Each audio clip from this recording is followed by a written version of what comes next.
Huh.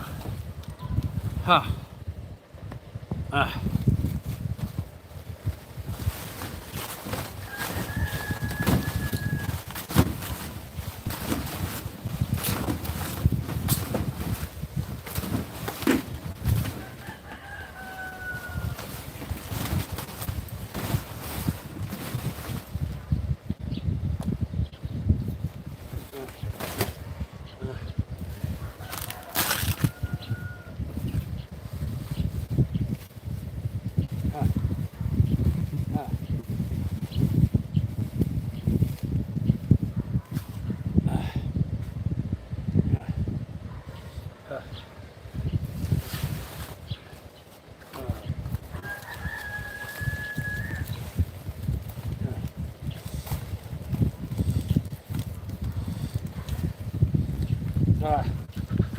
Ah.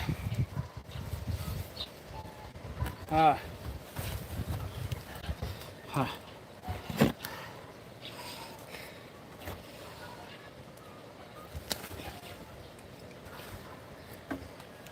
Huh.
Believe it or not, these little pieces, you can recycle this and put it around a battery cable or an engine harness where there might be vibration and friction between the hull and the cable.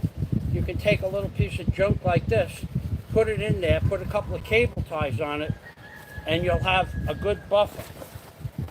Ancient Dirt. Ancient Dirt, did you just learn anything?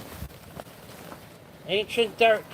The $100 Patreon gift now just doubled to 200 on the second hour. Doubled up to 200. If you want to become part of my chat community again, I suggest you help me out here with the costs for my cameras and my GoPro cameras and GoPro batteries and cables and a new computer. Otherwise, just don't come on my channel. Just watch. Don't learn anything because apparently you're too stupid to learn anything, even though I've showed you 500 or 600 things in the last few weeks.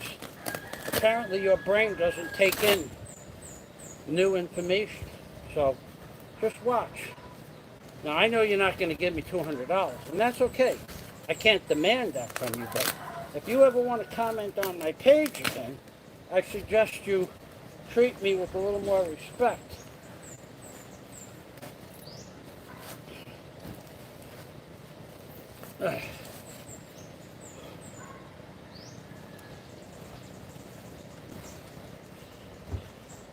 Which of course you won't do, because you're some punk-ass troll, but, you know, you screwed up.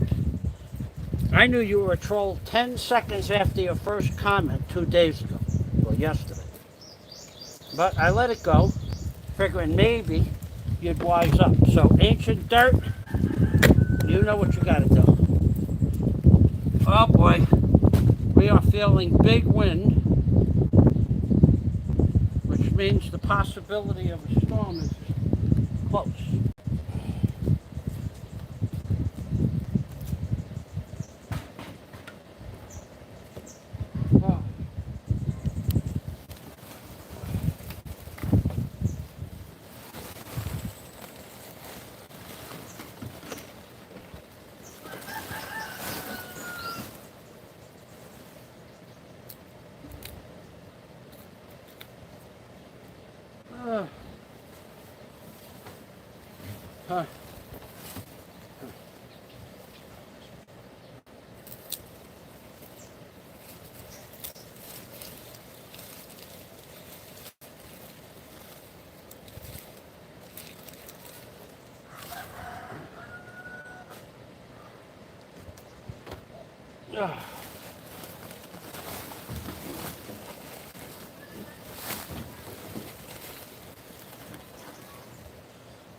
Now that the camera is cooled off, and it is, I can switch out this plug for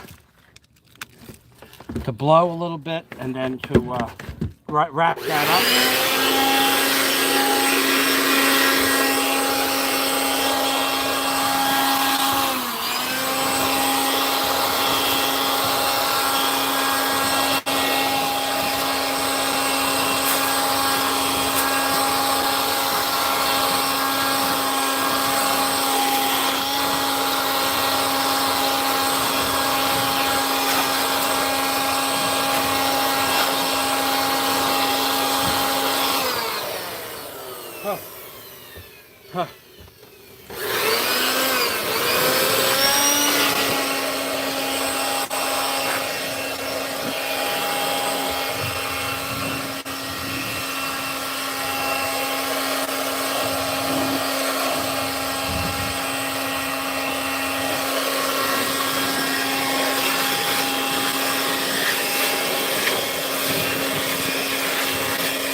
right, I'll put the fan back on.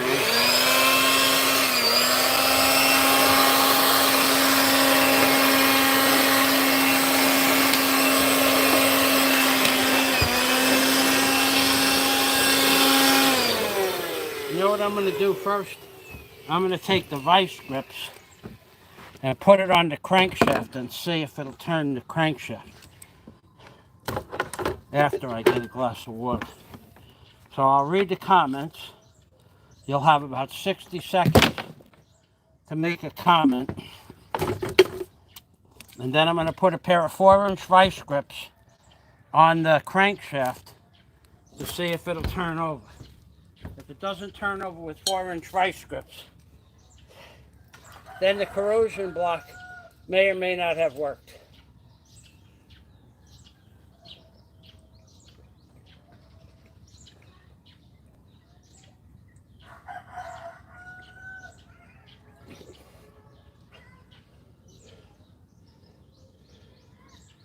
Oh, it is fucking hot.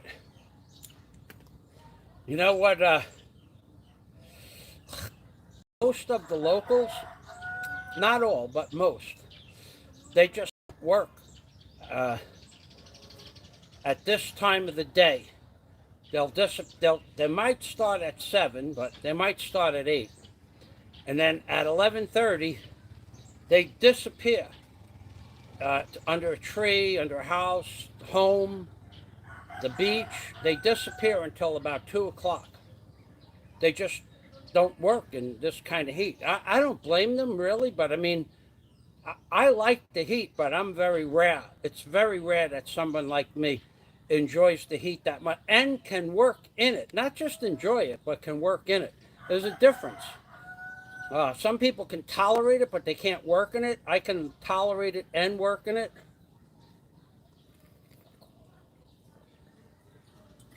So there are some people right now that if they just walk next to me and tried to do what I'm doing, like I pick up a bag, they pick up a bag, I pull rope up from the bottom with tool basket in it, I put it down, they pull it up.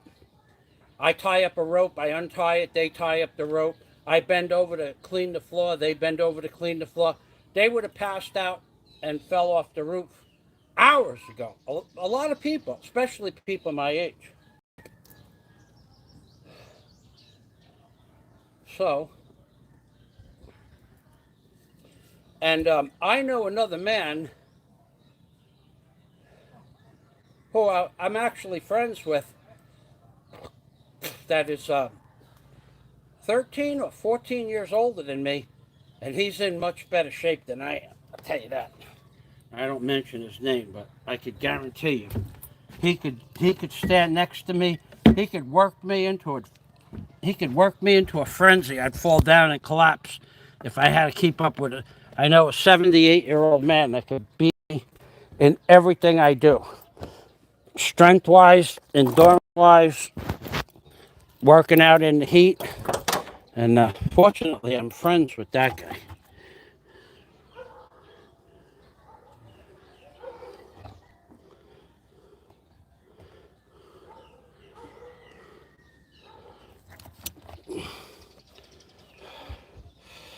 Okay, let me put my glasses on and then I'll show you the crankshaft. You'll know if it's going to turn right now. You'll know when I know. We don't cheat here. We don't cheat, we don't lie, we don't deceive people on my channel. We are not like that here.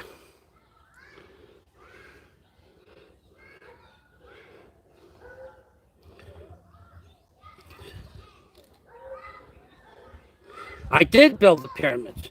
Actually, I have a past life experience where I had something to do with the building of the pyramids. Not the Suez Canal, but I do believe I worked on the pyramids. I believe in reincarnation.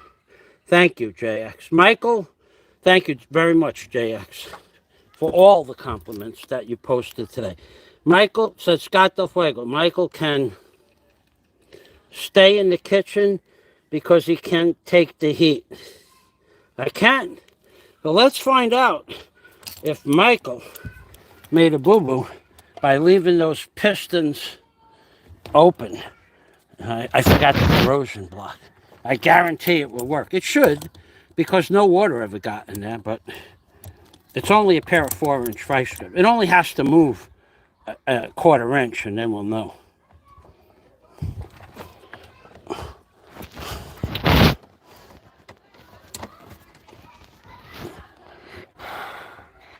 Where's the vice grips? Where the hell are they?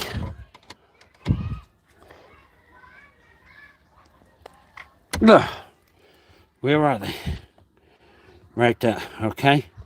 Now, if it moves up or down a quarter inch, it was a success.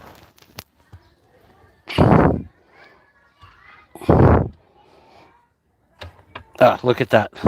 Nothing. JX. JX. No, JX corrosion block is the only chemical you ever want to put in pistons to preserve the rings. It's WD-40 you never want to use on any.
Okay, I've been talking for a long time, and I just noticed that the microphone was muted. So, anyway, I was talking about finding a bypass for the motor in the jet ski. Literally a bypass module. It just says to the engine, you can start, and this is the oil pressure. And that's all I want. I don't need to go see how fast I'm going. I don't need to see how many miles or hours the Hobbs meet. I don't need to see any of that crap. I just need the engine to run. So theoretically, I don't know that it regulates the fuel. And I wouldn't care. I'll just open up the fuel jets to maximum. Maximum, I'll even take 5 or 10 miles an hour slower because the fuel is so rich. But I really would like to get it started and run it. I don't know that I'll have time for that, though. And if there was a decent mechanic, I've been to, oh God, what I've been to. I've gone to, in Bohol, you have people that call themselves jet ski mechanics, and you'll go to a yard. It'll have a bunch of rotten bunker boats, a couple of old sailboats, half of a ancient wood shop, and no signage at all. It'll be on the back of a lot, and you'll have to ask 12 neighbors where the jet ski repair guy is. And when you find him, he comes out of a house, and he stands there, tells you he's a jet ski mechanic, but he doesn't have an instrument that checks the modules. He has no tools.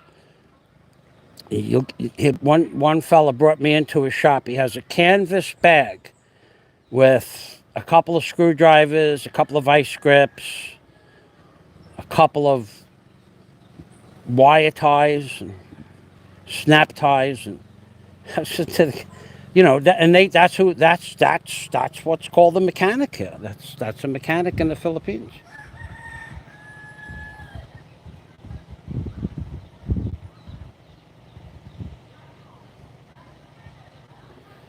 Okay, so yeah, my leg, I know when to stop. I have to go back again for the leg. The infection almost went away, but they didn't give me a strong enough regimen of amoxicillin, which was like 3 months ago. They gave it to me for 1 week. Had they given it to me for 2 weeks, I think the infection went away, and then it came back. In 2 places, a small amount of infection was present. Had they given it for me for the 2-week regimen, I think all of it would have disappeared. And out of that small amount, it took 3 months for it to come back where you can see it again. So I need to go back to another. I'll go to I'll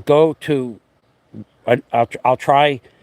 There was one female doctor I was okay with. I think I'll see if she's in that hospital still. If she is, I'll talk to her and I'll tell her.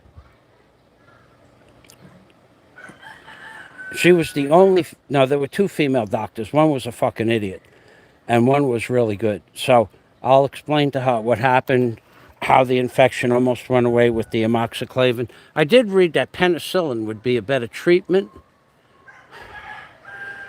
And I didn't read much about I don't want people here telling me about penicillin or antibiotics. Do not start typing out shit about antibiotics and penicillin. I won't read it, and I'll just ask you again to don't do it. Don't do any fucking research for me. Thank you very much. I've done unless you're a doctor, and that doesn't mean shit to me that you have the DR in front of you, because now 10 doctors have gotten it wrong. So don't give me any medical advice at all, and don't tell me to take it easy. I know my limitations. Then don't say it again. Don't say you're sorry. Don't say anything. Just stop talking about it. Thank you. So tired of that shit. There was no harness. They wanted to take my harness, go to Manila with the harness, And then if they found another one, or when they found another one, they want to charge me another $2,000 to bring that harness back and put the harness on. And you can't put the harness on because you can't put the bottom plug in. And I told the guy that. He goes, "Oh, don't worry, there's a way to do it." But if there was no way to do it, I still have to take the engine out. So now I have the tools to take the engine out, and I have the equipment to take the engine out, and I might take the engine out so that I can check that bottom cannon plug and put the harness together, and maybe one of those modules will work. Because right now, that bottom plug is not plugged in. You can't plug it in, and the engine won't start. And they both, the guy swore the second module I bought was good. He said he took it out of a running jet ski. And the guy who had the jet ski, the engine just shut off and wouldn't start. Now, maybe the cannon plug fell out. I don't know. But all of these guys are not mechanics, and they're all bullshit artists. So for him to take the harness to Manila, well, what happens if he couldn't find one? Then what do I have to do? Go to Manila, pay him to ship it back? I mean, what do I have to do? I don't trust these people here. They have your harness, and I just don't trust them. You know, the way the guy tested the harness to begin with, by stripping electrical insulation off the wire with a razor knife. Jesus fucking Christ. He should have had a really, really good ohm meter and a resistance meter, a really good one, and at least he could have marked the wires and punched a hole through the insulation with the sharp pin from the ohm meter or the resistance meter, but this prick, he just shaved off pieces of the harness. I got that. You might be able to see that. Well, this guy really, this so-called mechanic, he sucked. And he wanted $2,000 to come and check, to put a module in. Fucking clowns. Okay. I'm going to go back and clean up the rest of that stuff over there. And then I'm going to get ready .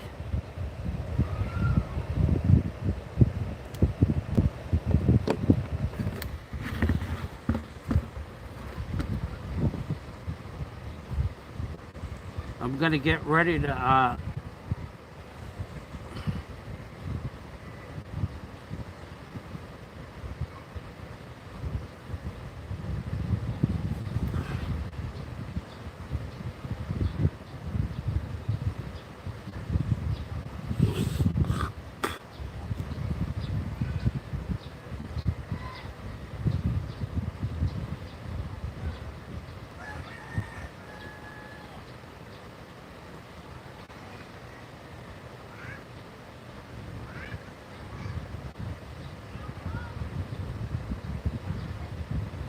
okay, back to work. Oh, that shit made me itchy. Oh boy.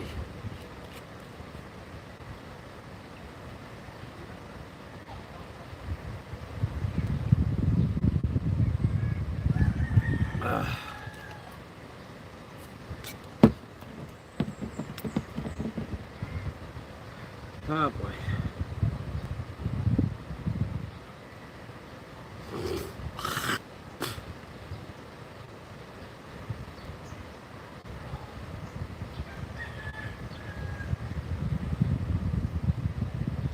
Oh boy.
Okay.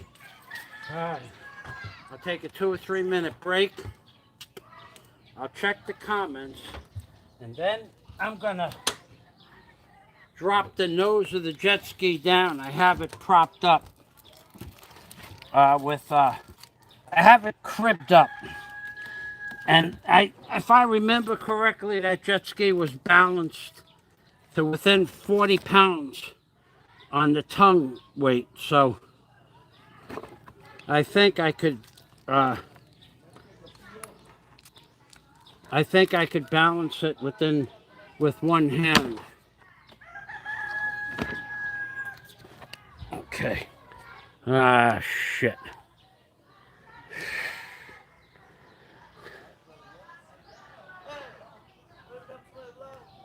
Hello.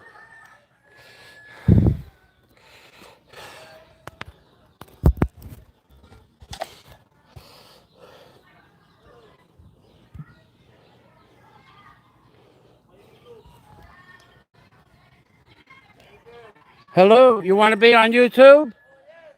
All right. Hold on. Let me put you on YouTube. Maayong hapon. Gwapo ka. Maayo ka. Init. Amping. Salamat.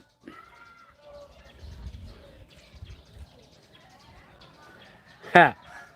I've always had a blower. Actually, I started using a blower in 1980 when I worked as a yard maintenance man in California for an electrician.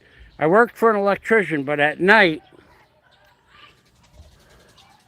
we cleaned parking lots with commercial backpack blowers.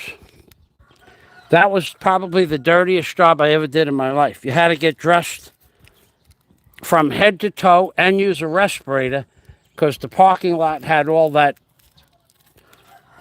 tar dust and creosote in it. Otherwise, if you didn't do that, you would be in the hospital within a few hours of the first.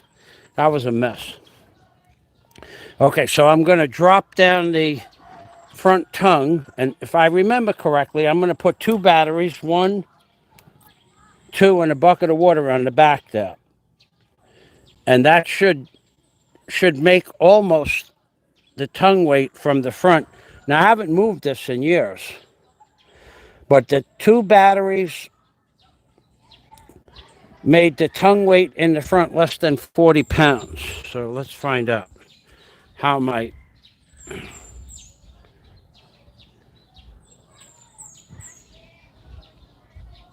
a dental assistant. Ah, you're talking about me wanting to do dental work for free. I offered free dental work a couple of times last week. No one wants to take my free dental work. I really want to set up a ring where I do free dental work.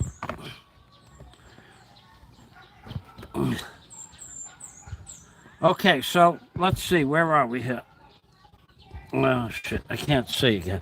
Okay, so if I put the 2 batteries on the back of the machine and a bucket of water, it should balance out the tongue weight.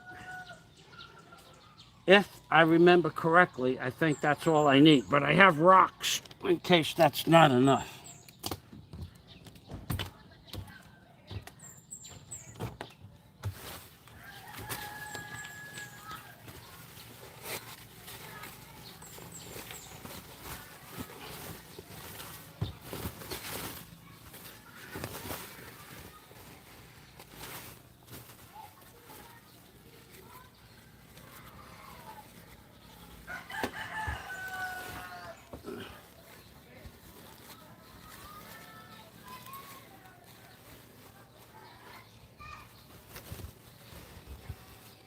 All right.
Huh.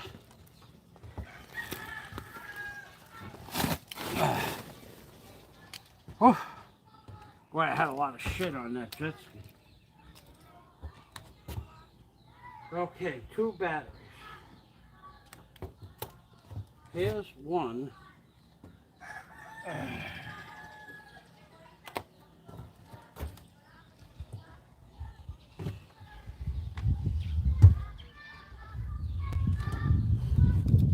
Here's the other one.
Huh.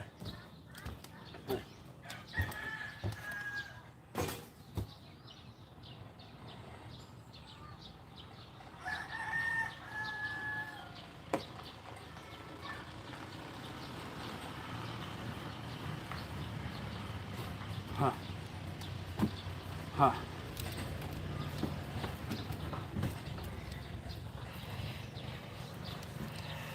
Oh boy.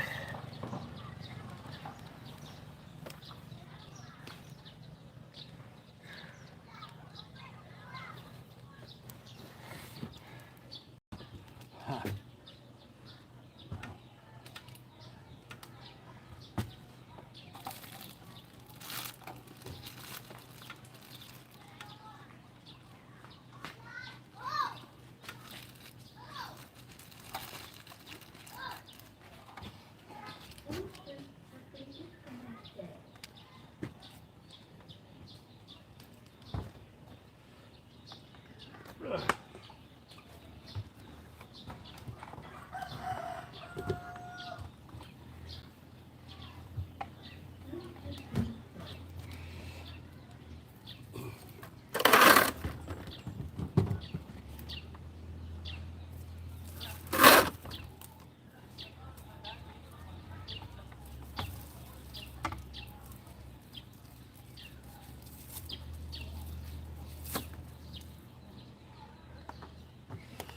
I'm going to put 2 buckets of water, 2 quarter buckets of water on there as well. And that should be the difference.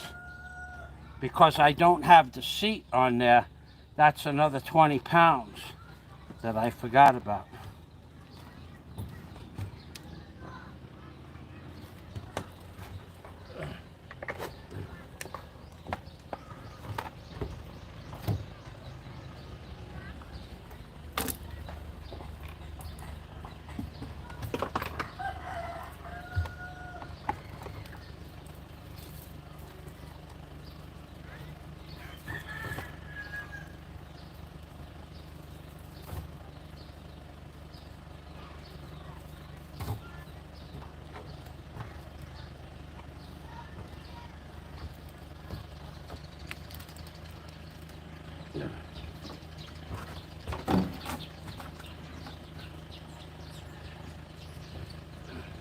Once I pull that cribbing out from underneath the front, I want it perfectly balanced so I could pick it up and down with one hand.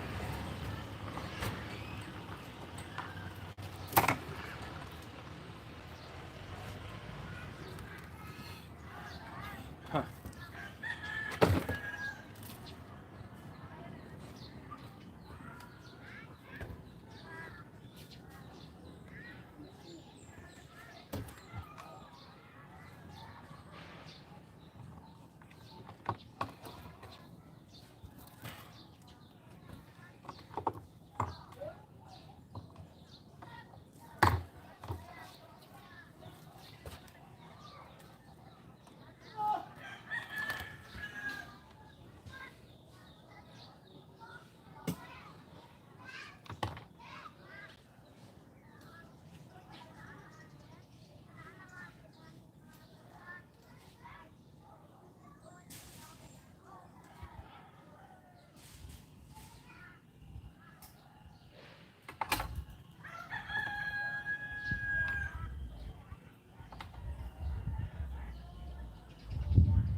Now what I could do is I just put the seat back on there, and now I should have a tongue weight of 20 pounds or less.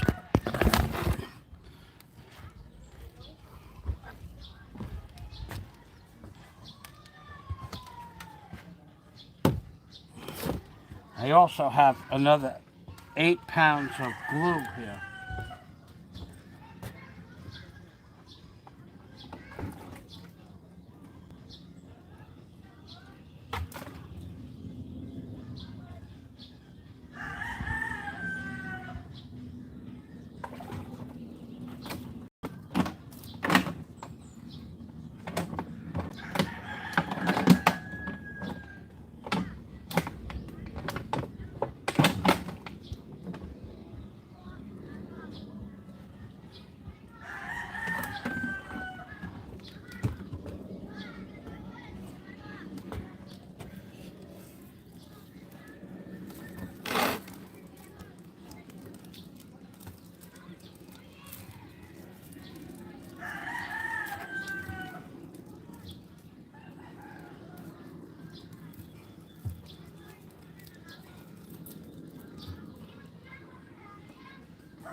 better put the seat on anyway because it looks like it's going to rain. It's been looking like it's going to rain all day, but now it looks more like it looks like it's going to rain. Ow! Son of a bitch. A rat. He chewed a hole right through the bottom of the seat. And I just stuck my hand in there onto the sharp staples. He made a little home in there. Look what this rat did, this rat. Look what the rat did.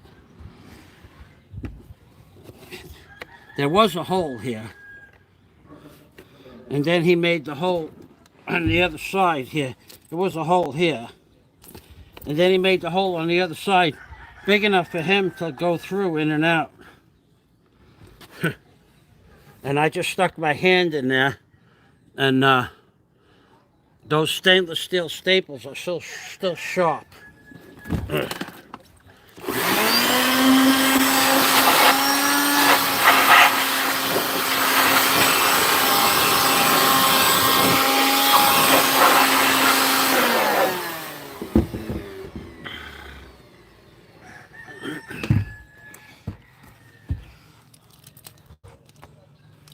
If you want to know what kind of jet ski this is, it's a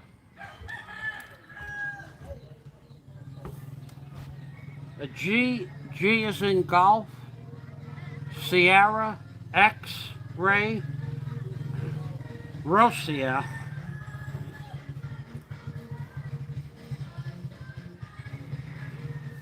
This is the one. I think it has an 84 horsepower engine in it.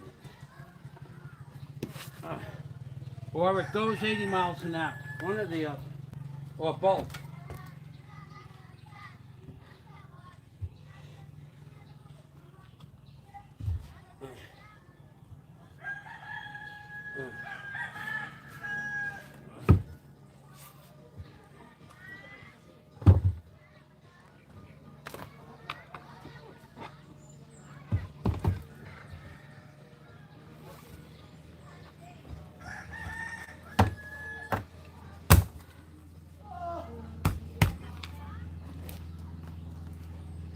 All right. Now it should have a tongue weight of about 15 pounds. All right, do I still have people here? Because I'm going to take a break. It's brutally hot up here. I got to tell you, it's freaking brutal. Even though there's no sun, it's 100% humidity with no wind, and it's said it was 85 degrees. I believe that. Okay, so I put the seat back up. This was, in 1988, this was, if my memory serves me correctly, the GSX Rosia. I think it was the fastest or the second fastest jet ski that that was ever made that year.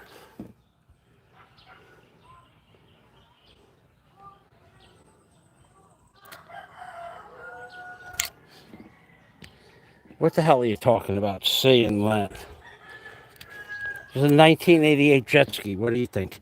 The technology existed back then? Come on, dude. Now, if you're going to start trolling my channel, that'll be your last comment. If that's what you want to do, I promise that'll be your last comment. Can it do sea and land? That technology is 2017, 2018. I told you this is a 1988 jet ski. Come on. One more. I spend a lot of time answering your comments and referring to what you say. And you are not a member of my Patreon community. You are not a member of my Patreon community. You are not my friend. You are not a lot of things that I spend time answering your questions. Where typically you have to meet certain requirements for me to even acknowledge you on my channel. Please. If you want to be a fucking troll, be a troll someplace else. That's a stupid, ignorant, worthless, useless question. Got me going, though. And do it again, and you will be history. Well, it's been on the roof for 3 years. I told you before many times the jet ski is from 1988. I've said it like 4 times in this live stream. I said it like 4 times in yesterday's live stream. I said it in the live stream before that. Does it look like it can do sea and air? And sea and land? Come on, man. Get with the program. I've showed the jet ski up. Does it look like it can do sea and land? Is it an F-35 Harrier jump jet? It's an antique jet ski. Oh boy.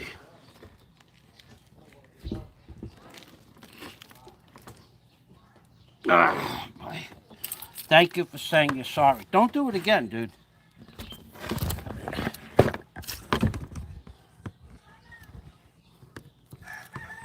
I started off today with a phone call with something very similar. Very similar. Very similar. Somebody blamed me for something that I didn't do. And that it was a big, giant burden because of something I did not do. And I agreed not to do it. And they agreed to let me not do it. And then we all agreed on something. And somebody changed the agreement and made it sound like it was me. I don't appreciate that shit at all. And I had nothing to do with the actual physical thing that happened. Nothing. It wasn't my choice. I didn't have options. I couldn't change a thing. Somebody wasn't paying attention to something I told them that they knew about. And then, and somehow stupid came back to me.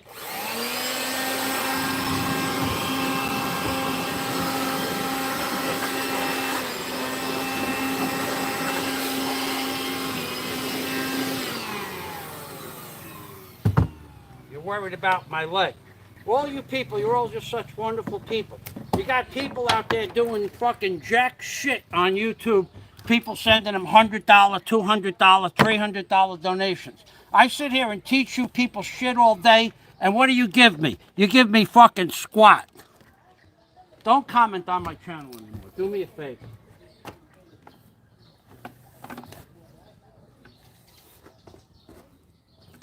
I'm serious, too. Best that you don't comment anymore.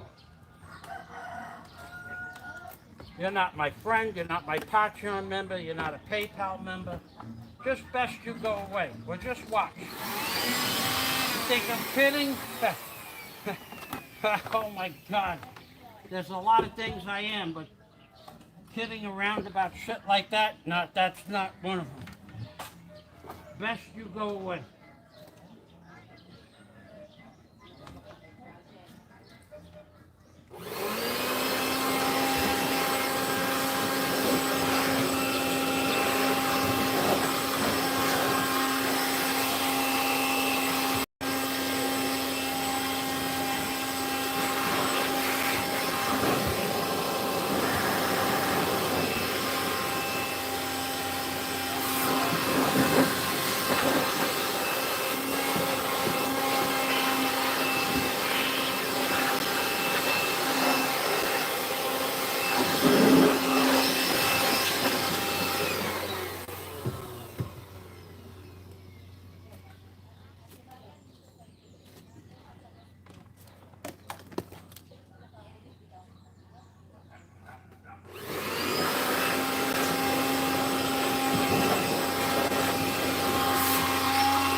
And I'm serious as a heart attack, dude.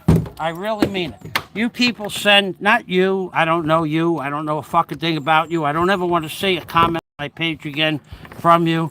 But you people go out and give hundreds, thousands of dollars to people that show worthless shit on YouTube. And here I am teaching you shit day after day after day after day. I teach you shit. You don't give me nothing. So that's what I'm going to give you. Nothing. That was a stupid fucking comment. Worthless beyond worthless. So I'm going to just ask you, don't comment on my page anymore. Watch, learn, don't learn. Don't go set up another troll account. Don't comment under your name anymore. JX. Pay attention. There's going to be a quiz. That's my motto. Don't comment on my page anymore. I don't want to hear you sorry, any of that happy horse shit. Not interested. You don't give me nothing. You take my time away from my work. I'm kind enough to show you people, to teach you people shit, and you come on and troll my channel with stupid comments. Go someplace else.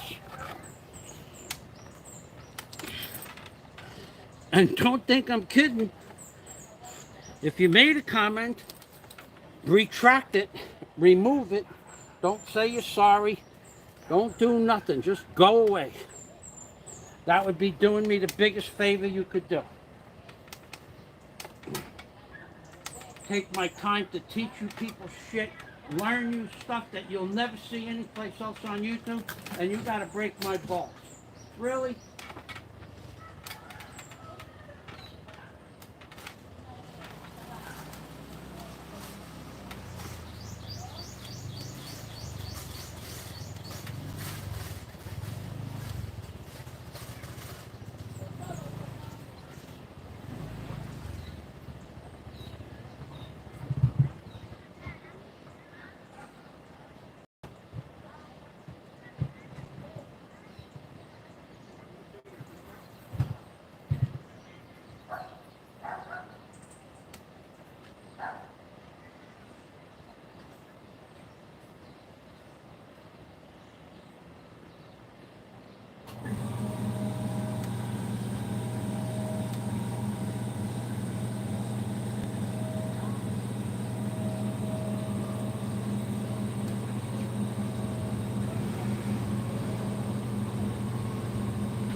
I'm going to make this clear as day.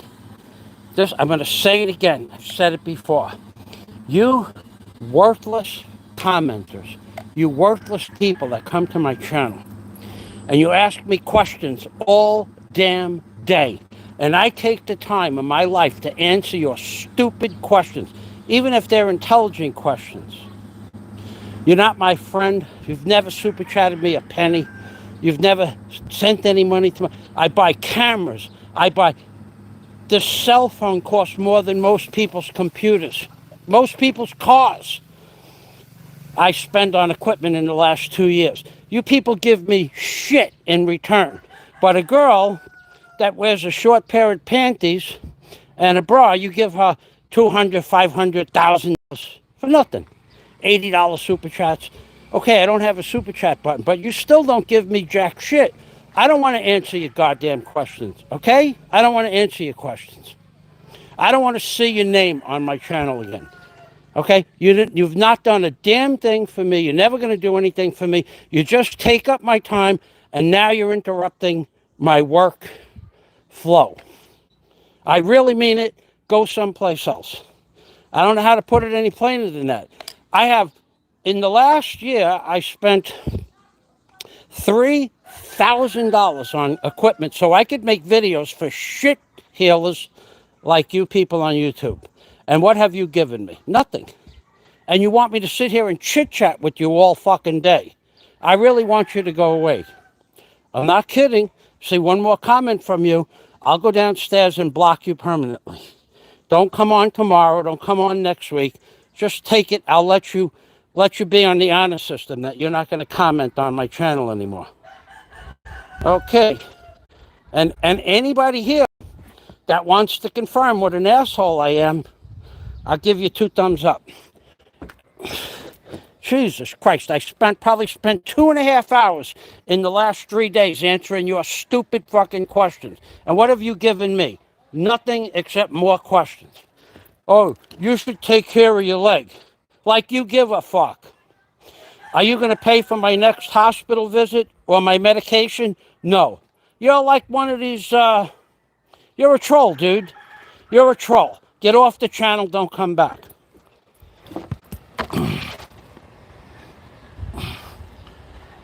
Okay.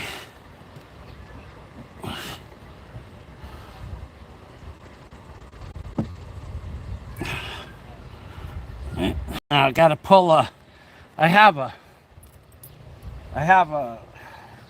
an air hose attached to something, one of my ropes. I'm going to bring it up and load up the tires up to pressure. Well, up to 20 psi.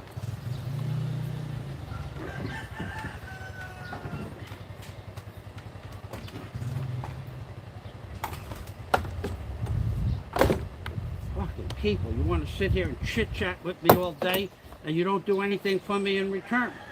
Just don't come, don't comment, don't come at all. Give it a thumbs down, come and thumbs down and leave. See if I care.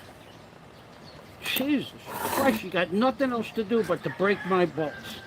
Ask me worthless questions. How many times I put up that it's a 1988 jet ski? Does it look like a new jet ski? Does it look like a new jet ski? Are you blind, deaf, and dumb?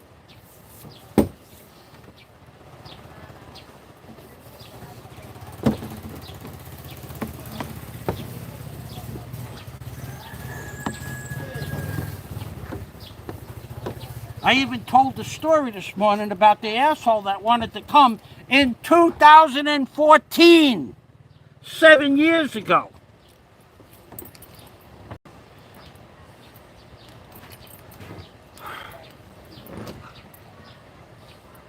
To fix the jet ski, 7 years ago. So how is it a new jet ski? Mein hapon, mein Buntag board, baby.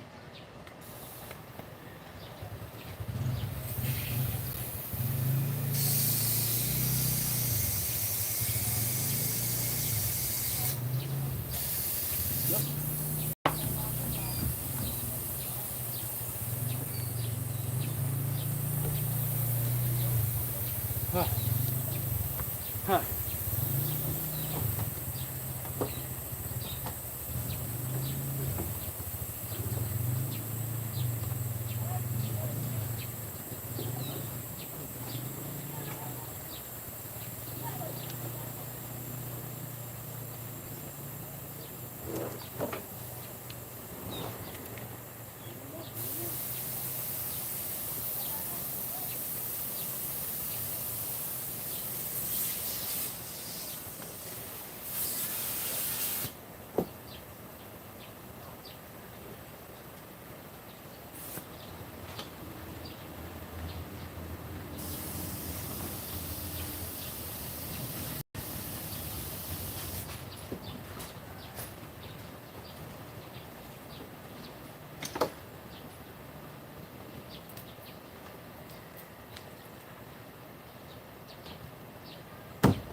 And I'm going to tell you one more thing. And I'm not kidding about this. I know that you people think I'm kidding. You think this is some kind of act or show. It's not. This is reality. This is my reality. That guy.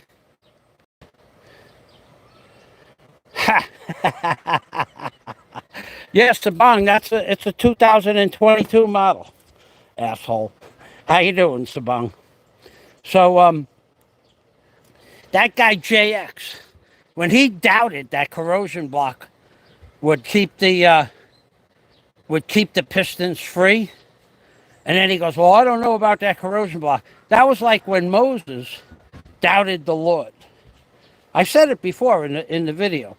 When Moses doubted the Lord about bringing the tribe of Israel into the promised land, the Lord said to Moses, "Because you doubted me, just for a split second, you don't get to see you don't get to enter the promised land. You get to watch, you get to see it from the mountain." Well, that was the end of that guy when he said that. But then, after 3 days of talking about the jet ski multiple times, probably 18 to 24 times, and I've had it since 2014 when I first got to the Philippines, and he wasn't. So that leads me to believe one of three things. He doesn't have English comprehension or retention, number one. Number two, he might be on some kind of psychoactive drugs. Whether they're prescription or not, I wouldn't know. And he might be drunk. Or he might, I don't think he has a low IQ. I don't think his IQ is low, but there's something wrong with him somewhere that he couldn't discern in 3 days. My landlord from 2014, 6 years ago, 7 years, and Sabang. That was quite funny. Thanks, Sabang. How you doing, Sabang? Yeah, this is actually a 2022 model. It has not only underneath the seat, it has there's a full berth in there for the captain. For the captain, it goes down much deeper than it looks. There's a berth in there. That second battery, that's for the auxiliary air conditioning. The water on the back, that's for freshwater showers after scuba diving or whatever. So let me show you what the inside of this thing looks like and what the module looks like. What this guy wanted $2,000 to change. And I'll show you. The tire on this left side was flat right down to the rim. Now, I'll teach you guys something valuable lesson. If you have a trailer or a car that goes flat right down to the rim, do not move the car or the trailer, or do not move it. Leave it right where it is and go get air.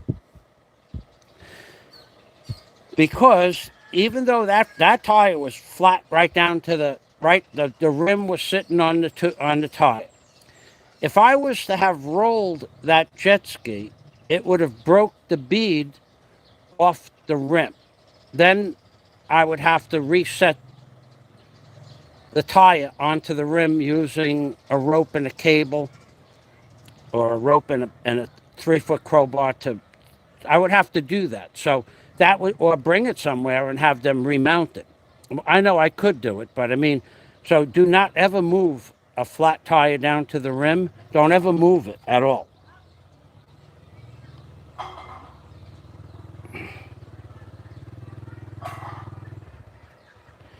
Yeah, I guess anything's possible, Jeff Olson, but that's not highly probable.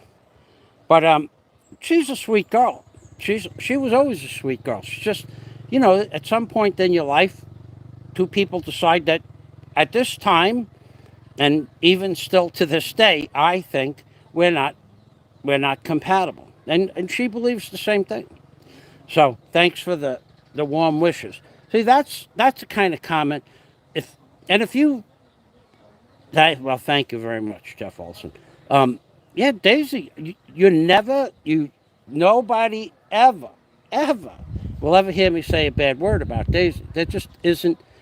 First of all, it would be only one side of a conversation. It wouldn't be fair to her. She can't respond.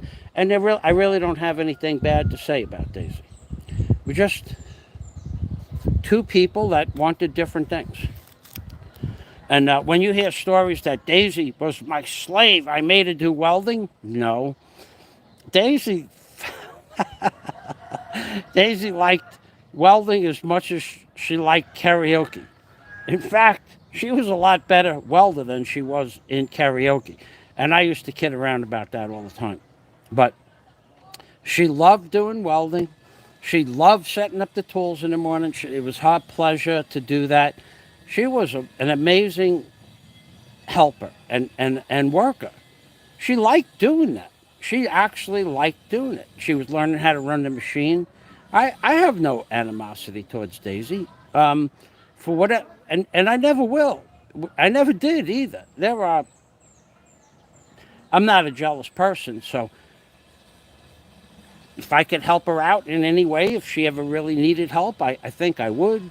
I mean, it would have to be something serious, but I mean, I have no ill feelings towards Daisy, and I don't think she has any ill feelings towards me. We just didn't click the way I wanted to click with a woman, and her a man. But these people that go on, oh, she was his slave. I didn't make Daisy. I never made Daisy do welding. She loved welding. That was her passion to do welding. I didn't let her use the grinder. I didn't let her use the chop saw. I didn't let her use the nail gun. She knew not to try. I showed her how to use a small electric drill. That's dangerous in and of itself, but she learned. She was good like that. And now she's a better person for that. Now when she moved into her apartment in Mindanao, she had told me that she built a shelf in the kitchen, just a simple L shelf, because there was no place for the pots and pans, and she put hooks on it. For a girl from the province, that's like a major accomplishment. And when she built an extension on her aunt's house for her and Eugene, her future husband, she worked helping to build the extension, carrying the forms, carrying the mixed cement, carrying the cement blocks, and she sent me pictures of that, how she was building a couple of rooms on her aunt's house for her and her future husband. So, I mean, there's no, all the shit that you hear that Daisy and I hate each other and that I made her do, I didn't make her do anything. I told her when I met her, I'm going to build a hotel in the Philippines. Do you want to do that with me? Had she said no, day one or day 300 or day 600, I would say, okay, we're not compatible. Now, she didn't mind that, but it was taking a long time. She didn't mind that either. But there were other things, there were other factors that really were not important in the grand scheme of things, but to me they were important. And to her, they were important from her point of view as well.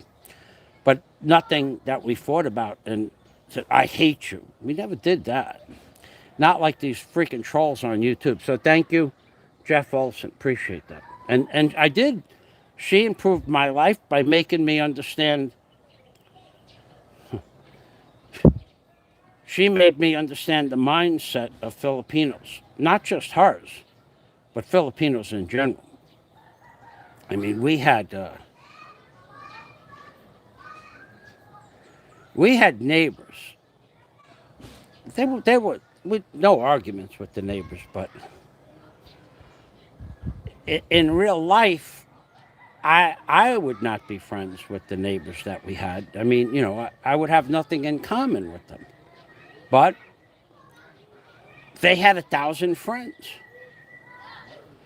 And Daisy explained to me one day that all Filipinos from all parts of the Philippines, from all the cultural provinces and the differences. All Filipinos are friends with all other Filipinos. There was a guy walking down this block, Filipino man, for the very first time I ever saw him. He never walked. I've been on this roof for on and off for a month. I never saw him before. One day he walked down the block. Nobody knew who he was. He sat down in the pirogue next door, and they were all talking like they knew each other for 100 years. And now, every day he walks down the block, he sits and chit-chats with everybody. The culture is very friendly towards one another. And she explained that to me. I remember her teaching me that. And she taught me a lot about the Philippines. A lot of stuff about the Philippines, for me, it doesn't interest me. You know, there's a lot of cultural shit that they do that I will never be part of. I mean, you know, like they got this thing when they drink. They get a bottle of rum and they get one glass about that big, a small glass. And they put about an inch of rum in the glass. And then they have another glass and they put about an inch and a half of water in the other glass. And I'm telling you, if there's a party of 50 people, they'll all sip the rum out of that glass, put it on the table, and they'll all sip the water out of that glass. So basically, you're swapping whatever germs are in your mouth. You're swapping whatever germs are in your mouth with 75 people. Now she didn't do that. She wouldn't do that. She was like, but she said, she explained to me that that's normal everywhere in the Philippines. That's normal. Okay. One time I did that. I got sick for half an hour. I was thrown up. And I only took one sip of rum and one sip of water. And there was a party. And the party was for me.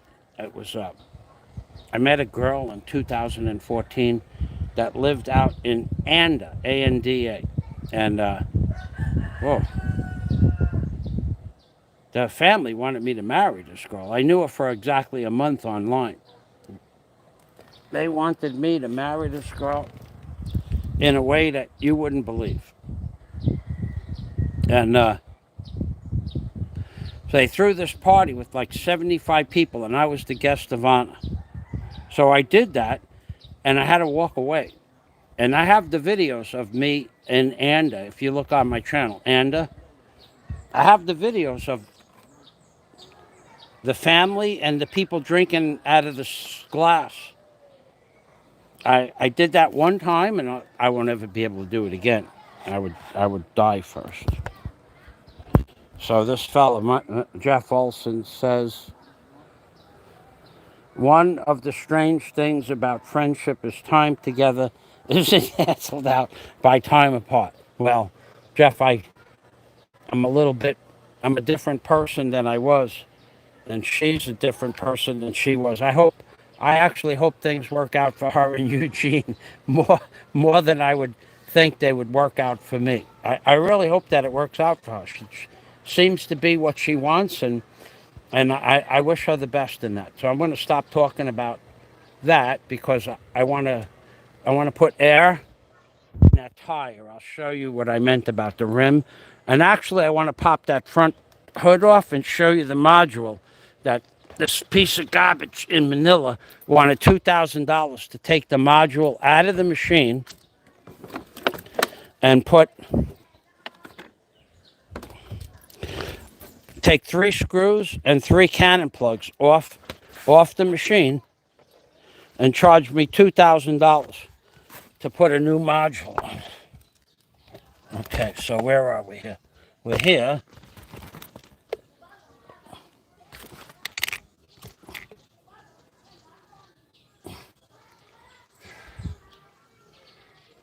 Oh boy. Okay, wrong way. Okay, right way.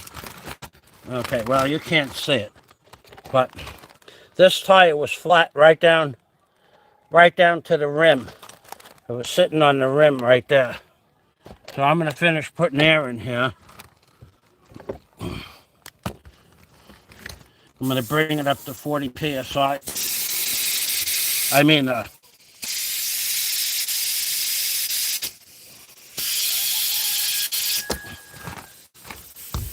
32 psi. Done. Okay? And now, let me see if I can show you this module. I don't remember how it comes apart. I do remember this log holds up the front of the jet ski, so I'm safe. It won't fall down. I don't remember how this... I made little covers for the mirrors out of milk bottles. I mean, out of vinegar bottles. And they go over the mirror like that. I made them for the handlebars too. This way the cowl, the covering, the cover did not rip on the edges of the jet ski mirrors or the handlebars. Okay, so they go like this.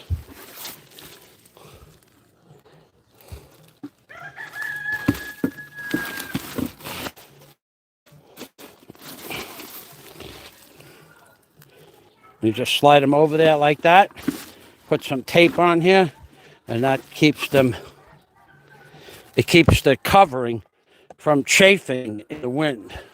Okay, here's the latch. Now the module, oh, this rat's got everywhere. Jeez. I have a rope on here. I know I put a rope on there to keep this flap from falling forward too far. And I'm on the side that the module is on. Okay. So, yeah, that's where the styrofoam came from. Came from up here. Okay, I forgot about that. Okay, I'll go around the other side of the jet ski and show you the module. Now, you tell me that the guy wanted $1,700 to take off 2 nuts, 3 nuts, and 3 plugs, and put a new one on.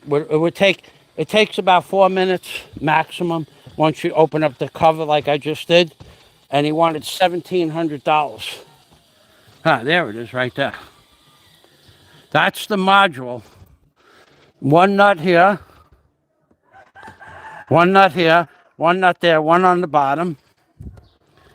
And that's what he wanted, $1,700 to change that module. Right there. I listened to his happy horse shit on the phone. I let him explain everything that he was going to do. There's 1, 2, 3 cannon plugs and 3 nuts. And that's what he wanted. He wanted to bring another man from Manila to help him take those 3 nuts off and the 3 plugs out. And I listened to what he was going to do. I let him have his say, tell me how he was going to screw me, basically. And I said, well, why don't you just send me the module and I'll put it on? He goes, you don't know how to install the module. I'm a marine mechanic. And I told the guy, well, I'm a jet mechanic. And he goes, that doesn't mean anything. No, it's just a $200,000 license that requires 4,000 hours of school and 2 years of your life, 10 hours a day, 6 days a week. Now, that doesn't mean anything. So that's what the prick wanted, $2,000. $300 for the module, $1,700 to take those 3 nuts off and to put it back on. And he was going to bring a helper to do this from Manila. 2 days in a hotel, airfare for 2 people, car fare for 2 people, food for 2 people, and drinks. I had to shoulder the bar bill, is what he said. And then I went sideways on the guy. And then he said to me, word for word, he says, you know, I'm coming to Bohol, and I know where you live. And I said, well, you should. I bought the jet ski from your customer, and I live next door. And then I explained to him that I'm the apartment on the top floor, closest to the ocean.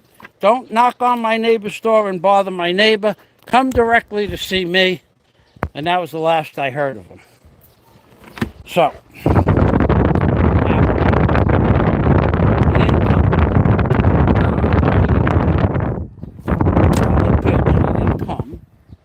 but he was coming. He was going to come and see me because he didn't like my attitude. So now I'm going to pull the log out, knock that cribbing down, and balance out the jet ski. So you people, now you know what you have to deal with in the Philippines.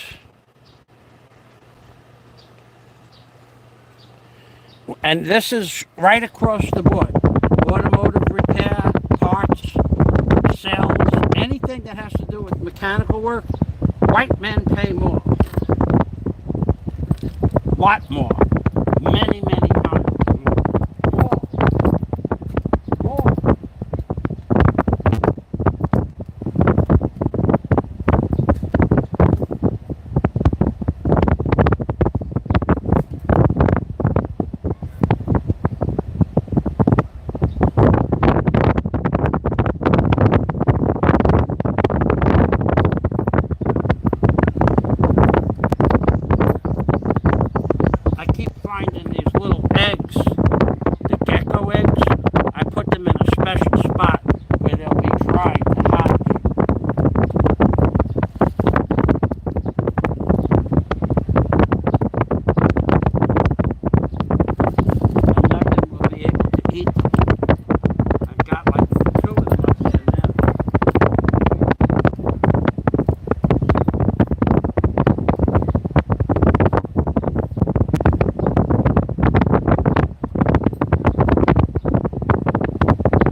Say hello.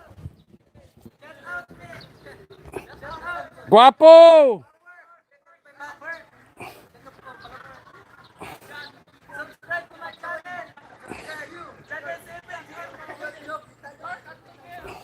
Guapo.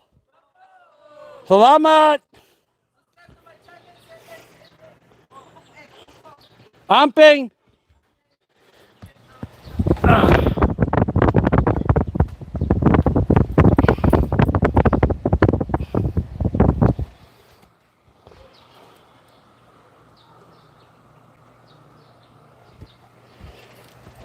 Ancient Derek, you piece of shit.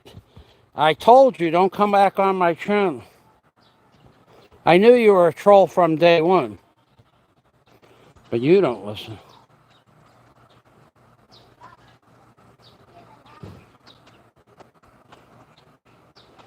You were a piece of shit. I knew that the other day from your first comment. You're gone. I knew you were a troll. I knew it the first day. piece of shit come to Bahal, grow a pair of balls, come to Bahal, and say, can you imagine this guy with your 200,000 wasting away? Then I'll know that you're ancient dirt, and then we'll go from there.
dirt is what you are. Oh boy. I look forward to the day one of you guys come up to me in the morning and talk shit like that. I look forward to that day.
hapon. Maayong buntag. Maayong buntag po. Maayong uto. I am Niwang. Niwang ko.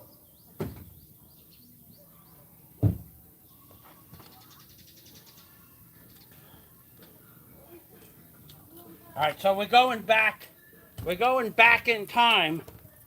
If I don't see a PayPal donation for $50, I no longer answer your questions. Anybody that wants to ask me a question, if you PayPal me $50, I'll talk to you. After that, any comments from anybody, positive, negative. Ancient Derek, bet me $10,000. You piece of shit blogger that you are, bet me $10,000. I know who you are, by the way. I pretty much figured it out that you have to be the closet maggot or the dead guy. One of those two. But if you have a lot of money to lose, you figure out a way to get in touch with me. Want to bet $100,000? In fact, what we're going to do right now is I got to go downstairs and get water. So you just, and I want to get one more thing from downstairs. Ancient dirt is what you are. I cannot help. So if I don't see a large deposit on my PayPal, I will no longer answer anybody's comments. And I will add to this that Ancient Dirt brought up a good topic. I would be one of the few people in the entire world on YouTube that would put the $200,000 to build the hotel. So Ancient Dirt, I wish that you were here right now in front of me. Right now, I wish you were here in front of me to break my chops. And I guarantee that would be a memorable moment. I guarantee it. You would remember that forever and ever and ever and ever and ever. You standing in front of me breaking my chops. If you were right here, somehow we could transport you here right now. You would remember that moment forever. Forever. That would be a fact, Jack. I need some cold water. And I want to actually get a mouthful of some fried rice that I made this last night. So I'll be back in about 5 minutes with another bottle of water and a mouthful of fried rice. Ancient Derek. Yeah, that would probably be the last time you would ever break anybody's chops. Kidding, not kidding, joking, not joking. It would be the first time you broke my chops and the last time you broke anybody's chops.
doing? Very good, thank you.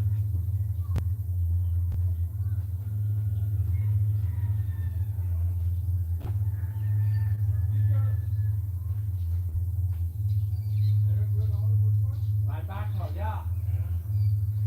Come on, yeah?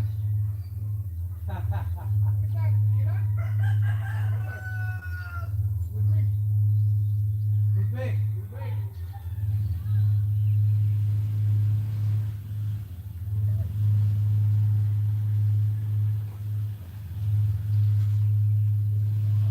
Oh. Whoa. Lovely. Okay. Ah. Ah. Ah. Ah. Ah. Ah. Now, I didn't realize that fan was making so much noise. Sorry about that. I'll shut that off now. Uh, ha, ha, ha, ha, ha, ha, ha, ah, ha, ha, ah,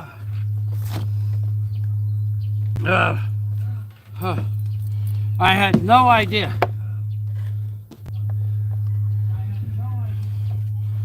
Well, that ain't even the problem. I, it's not even plugged in. What the hell is all that noise? Okay.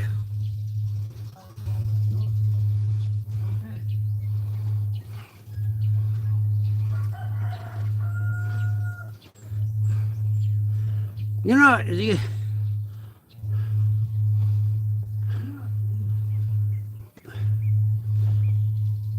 okay.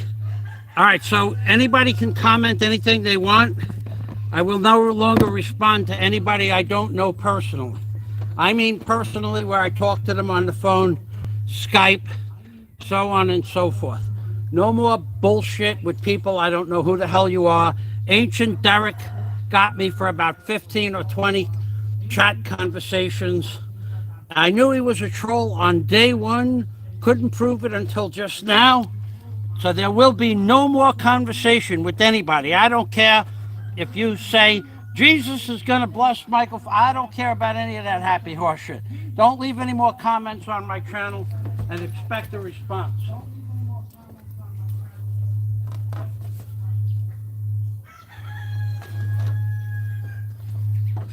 I got to figure out what that noise is, though. There's some kind of reverberation going on. Let's see.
What did I just say?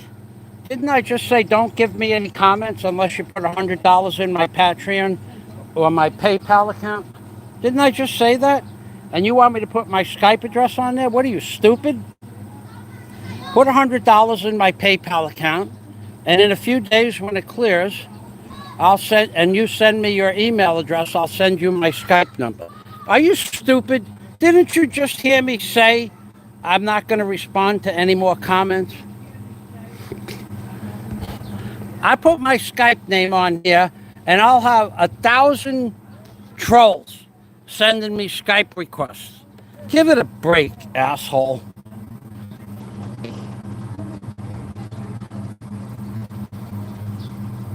Put $100 in my PayPal account, and I'll think about giving you my Skype address.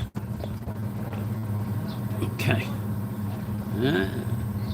No more comments. Ah, jeez. I tell you what, man. You people are some of the dumbest people I've ever met in my entire life. Somebody tells you don't do something, don't do it, and you do it anyway. And you want to be on my Skype account after I just told you don't do something? You did it? You don't follow instructions.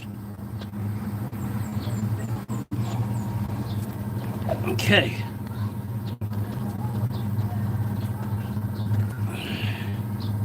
Here we go. Now, whoop.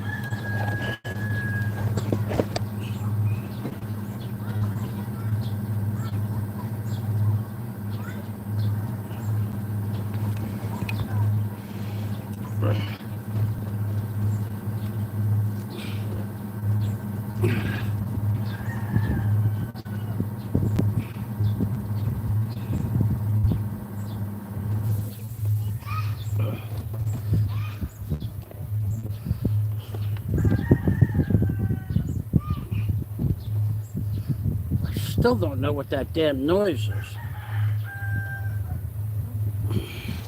I'm gonna mute the microphone so you don't have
Okay, I'm gonna hit that front trees. Wow, this is amazing. This fan, even when it's not on,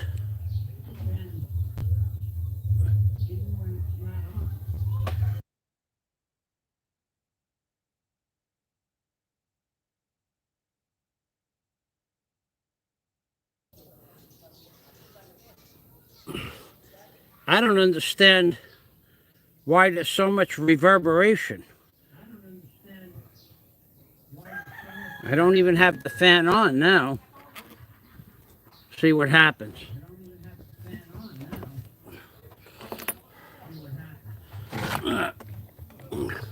Time for the chainsaw, baby.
that sound.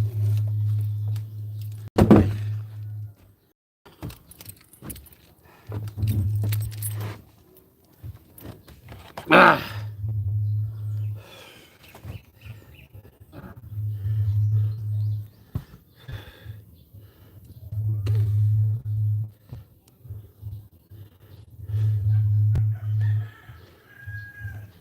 Huh.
Shut off that other computer. It's causing feedback. Something is causing feedback. It's got to be that computer. And the camera got overheated and shut itself off. The feedback. I'm going to go downstairs. I just trimmed the tree back to where it needs to be trimmed back so I can lower the front of the jet ski down to the container. I'll be back up in about 3 or 4 minutes. 3 or 4 minutes. I gotta go shut the other computer off.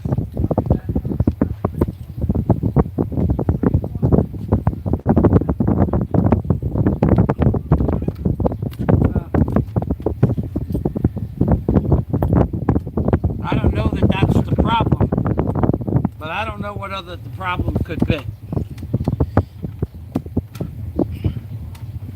So I'll try that. Then I'll come and lower the jet ski down. Huh. Huh.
Huh.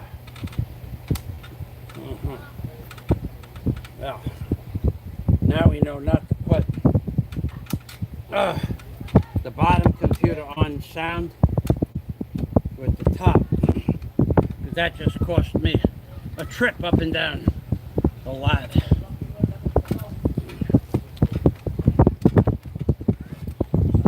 Huh. Huh. Huh.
drop that down.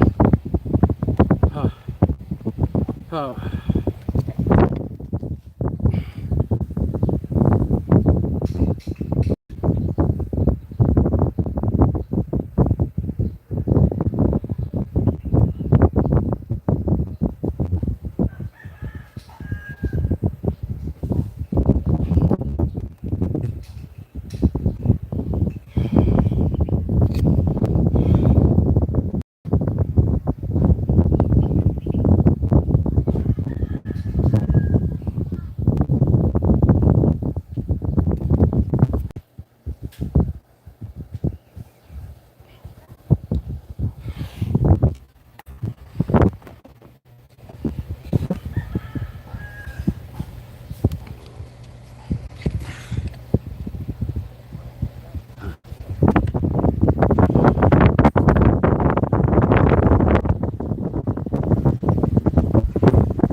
Oh, bastard.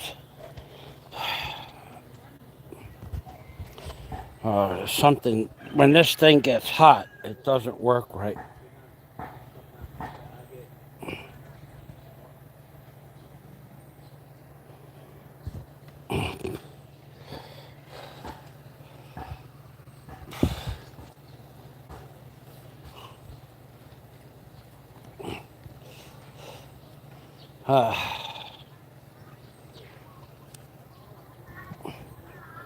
I can't get the magnification back down to normal. That's just.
Let's see how well I balance this thing.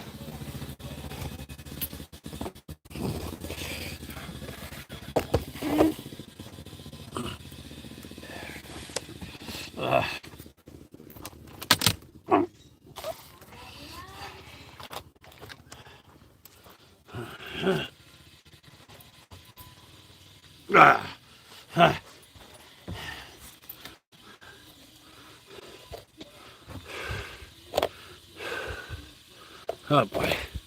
Come on. Damn it, I can't see.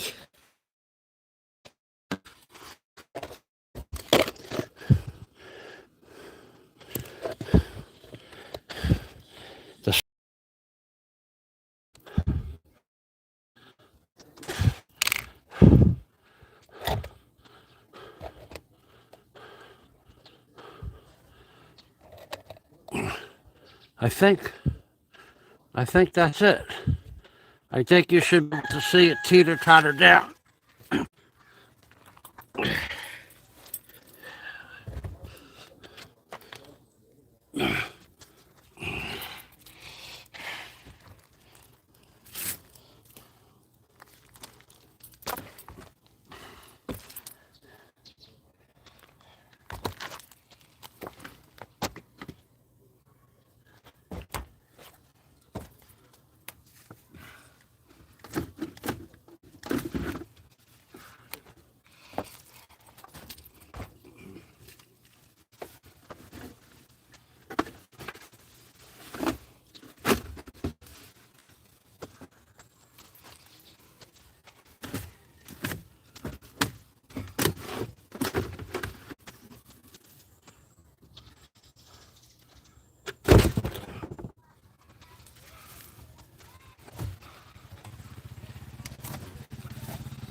don't get no more balance than one hand.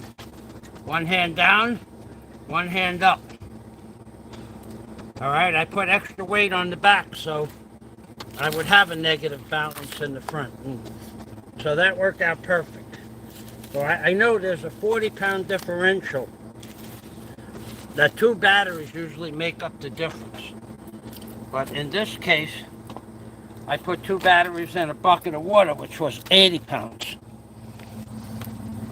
Okay. That's good to go. Huh. All right. Another successful job.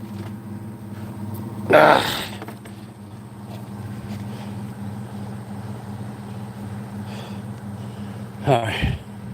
I have it tied off over here with this rope here also, so it couldn't roll off the container. Who knows what the hell could happen tonight? We could have 100-mile-an-hour wind, but with that rope on there, it won't blow off.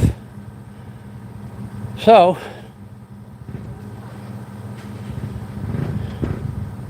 if I take off the flint coat and 2 batteries, it should just balance equal. Let's see what happens.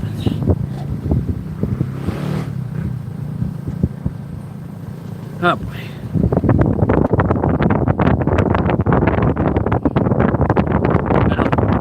I can't see the screen. That's the one thing about these cell phones. With the sun coming from a certain angle, it just makes the screen look grayish.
Time to wet the shirt.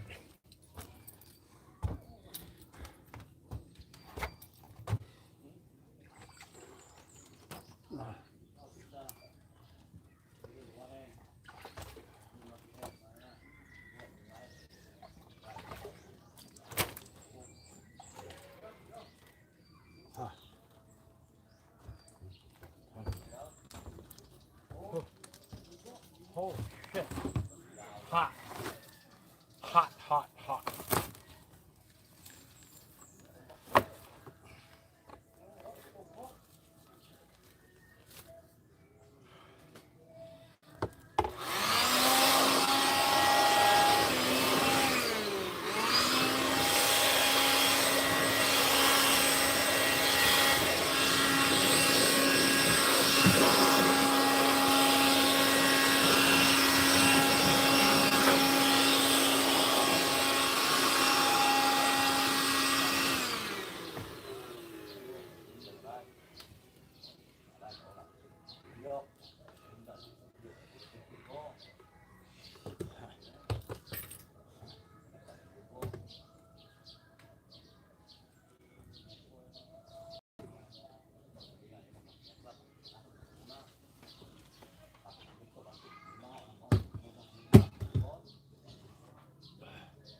Huh.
Huh.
All right, take a break, seal up the edges, and put down the vinyl.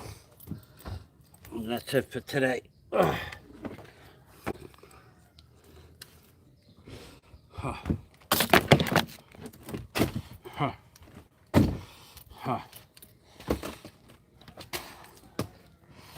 That's it for today. That's it for today. Ugh. Okay. All right.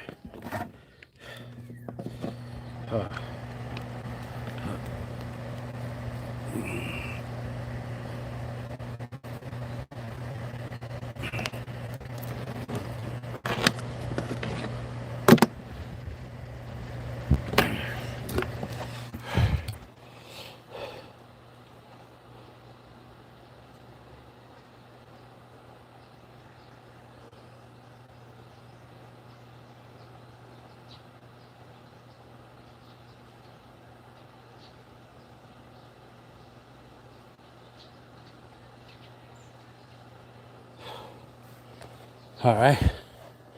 Okay, so what I did was I removed the cribbing from the front of the jet ski. I balanced out the center of gravity on the jet ski. I filled up the tires, but one is not holding air.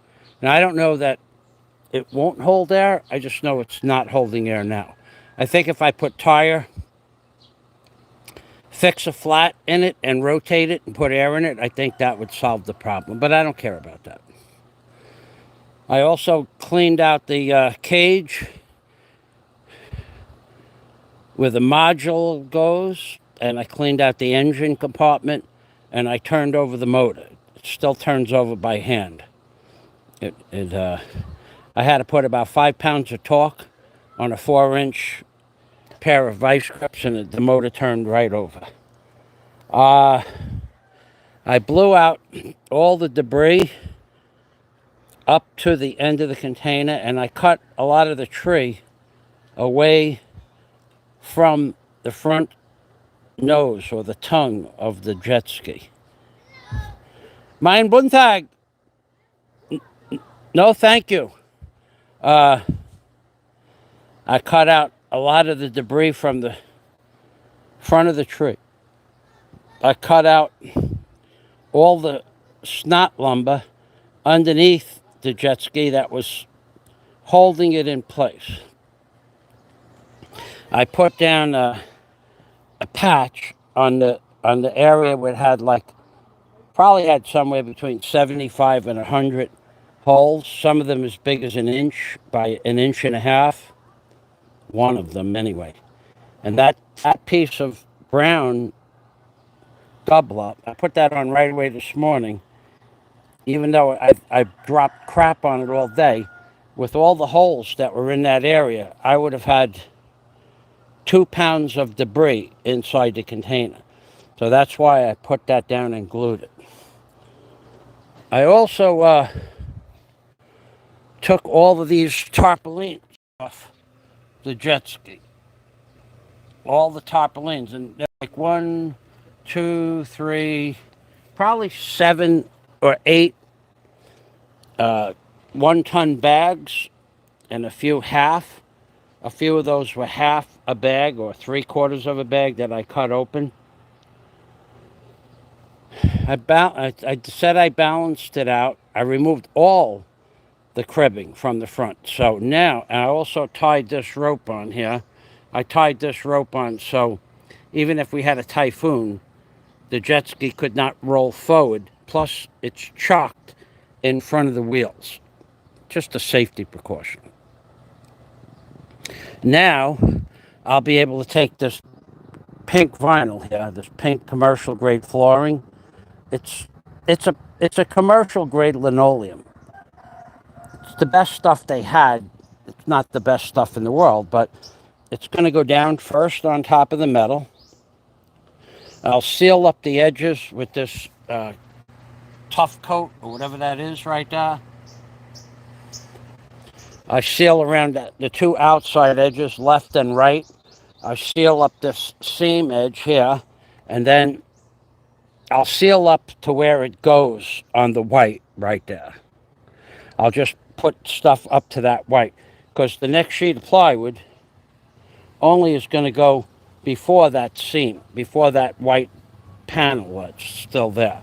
And then when I get the plywood down and screwed down, the plywood has to be drilled out, countersunk, and then screwed down with sheet metal screws. When I get that done, I'll take the cribbing out from behind the wheels that I think you should be able to see.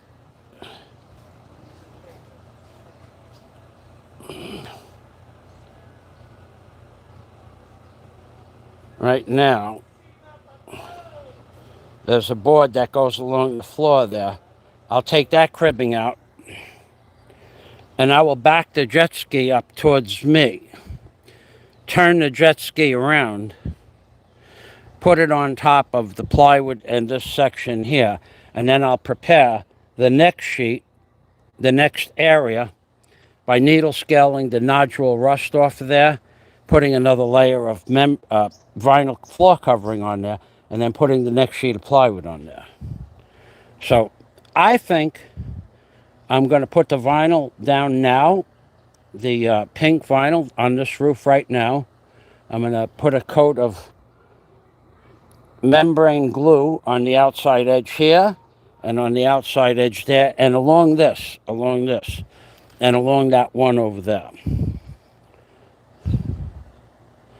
Actually, I don't have to put glue on that edge. I can leave that until I finish going to the end. So I don't need to put glue there, because the water can't come back, can't come up and over and up and over and up and over into the troughs. And even if it did, it would just be a few ounces of water. It would have to rain. It would have to be a torrential rain. I'm going to put a board on top of there so you can't blow up. It would have to be coming from that direction, which is,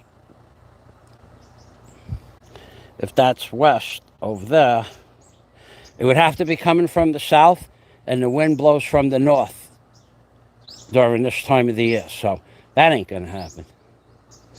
So without further ado, I'm going to put this flint coat down on the edges and then roll out my membrane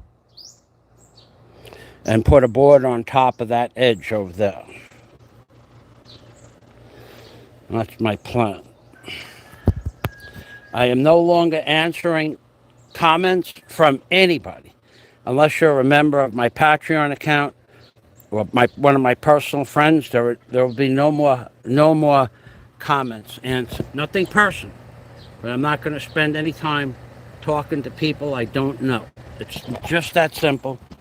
And I spent 15 comments I answered from some clown in the last 2-3 days, and it turned out to be a troll. Came on here and then said, imagine giving that guy $200,000. Well, I'll tell you something.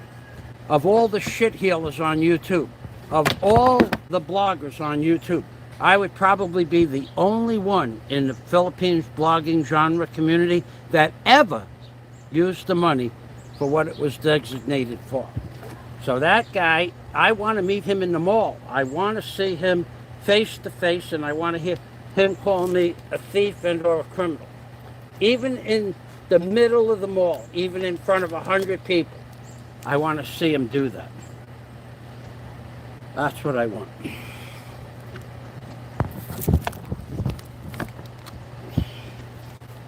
That's what I want. What I want is that Ancient Dirt. That was the guy's name. And the other guy, JX, he was a troll too. I caught on to Ancient Dirt. The very first comment was a troll-like comment. Should have blocked him from the beginning. But from now on, today, tomorrow, the next day, there's only one way that you could ever talk to me again on YouTube, and that's to be my friend or to send me a large sum of money on PayPal. And when that clears, then we can talk. And I don't care if you send it or not. But I am no longer talking to people I don't know in the comments section on YouTube. Thank you very much.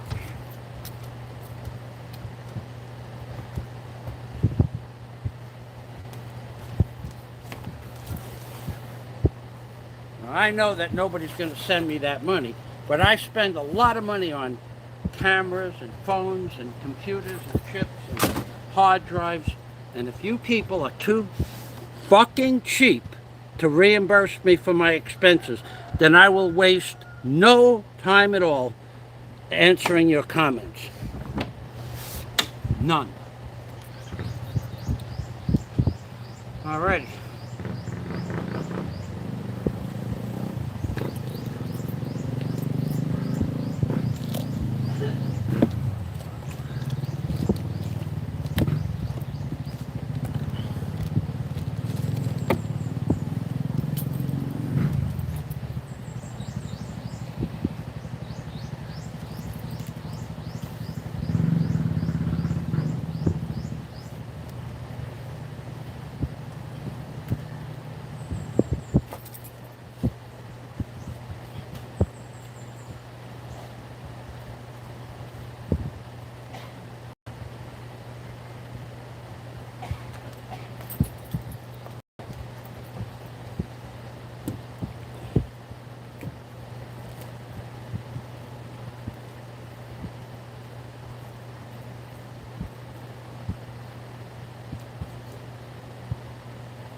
I'm under no obligation to answer comments.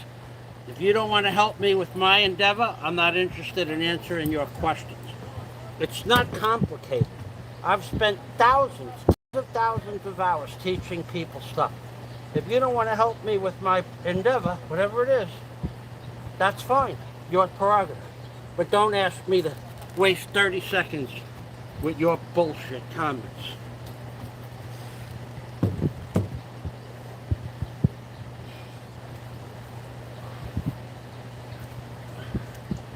not only is it reasonable, but it's fair.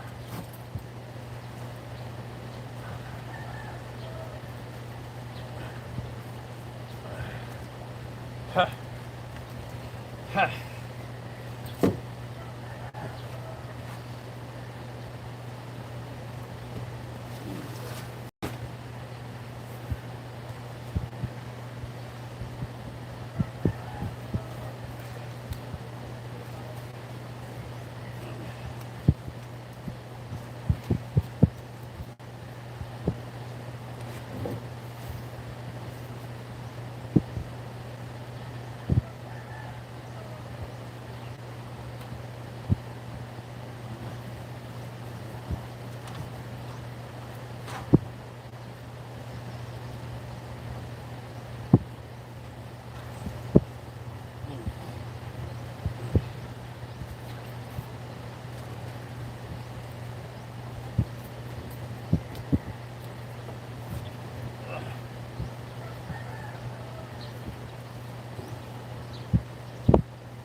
Huh.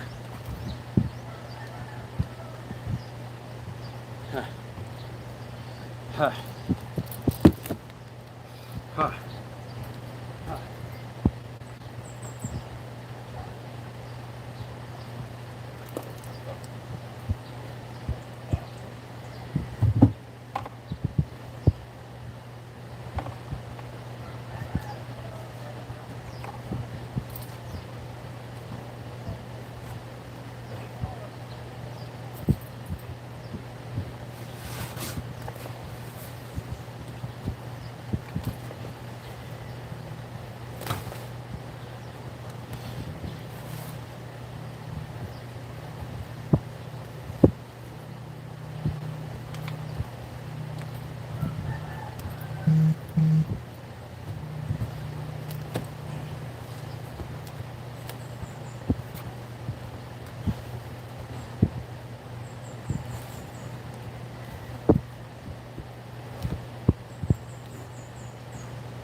Huh.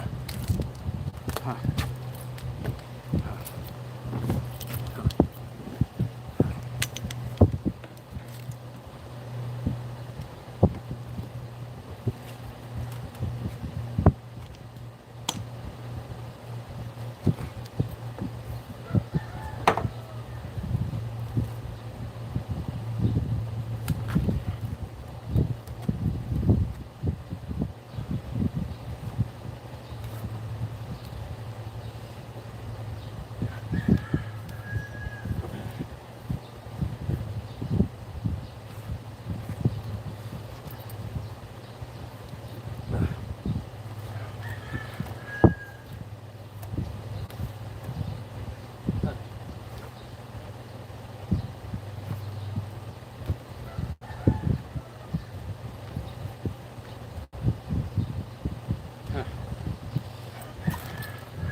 Huh.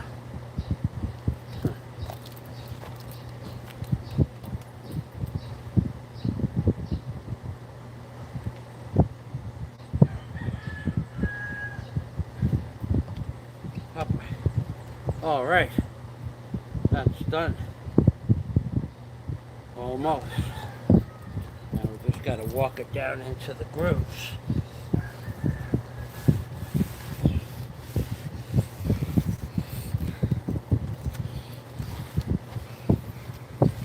Not even really.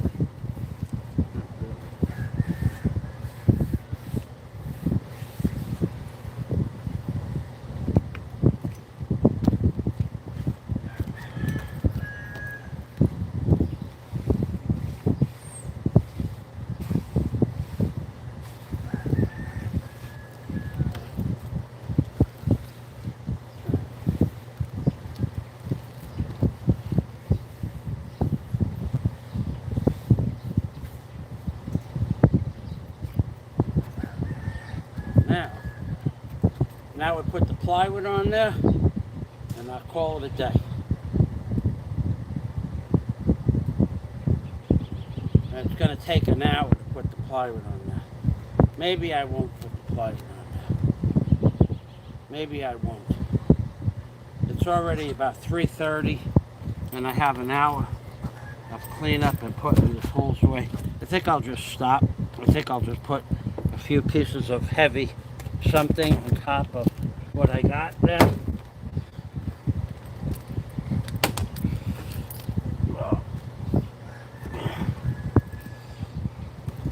Hold down the edges in case there's a storm.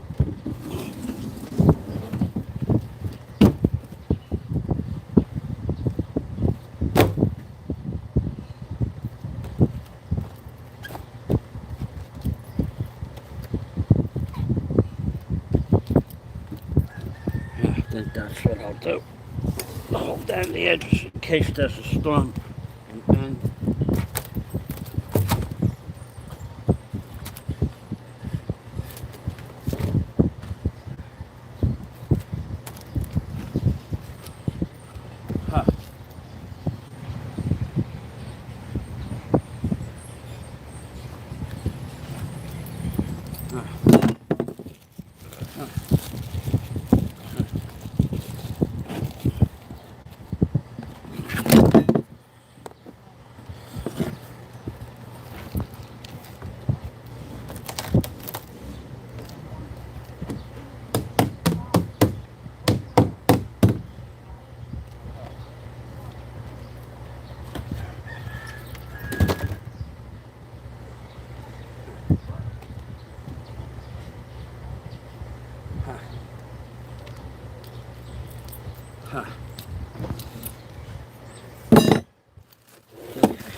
I need a bucket to put tools in.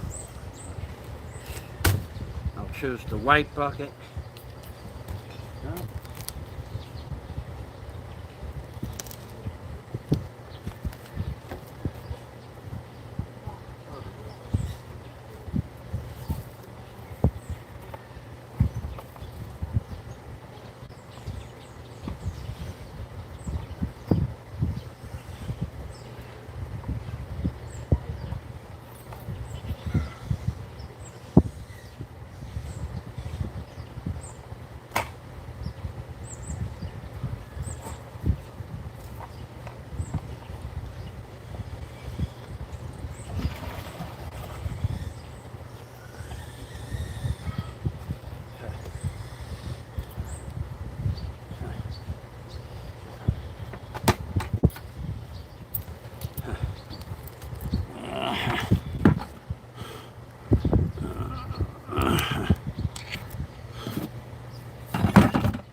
Huh.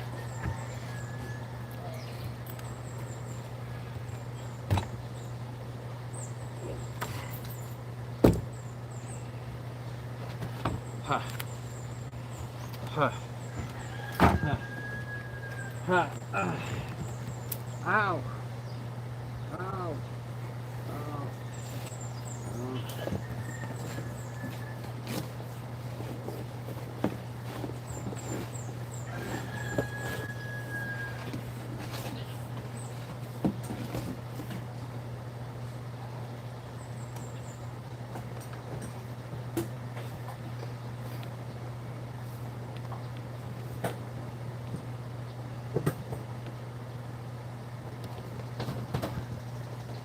Oh boy.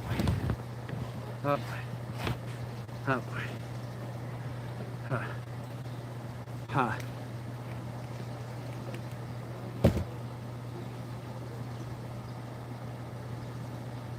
Uh, uh.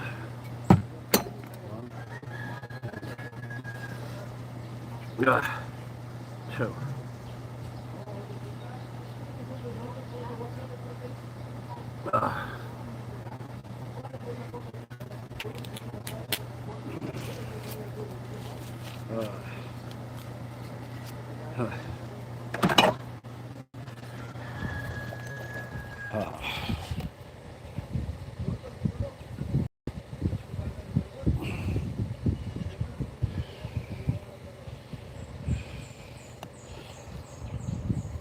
Okay.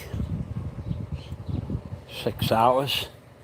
6 hours in the hot sun, and all I did all day was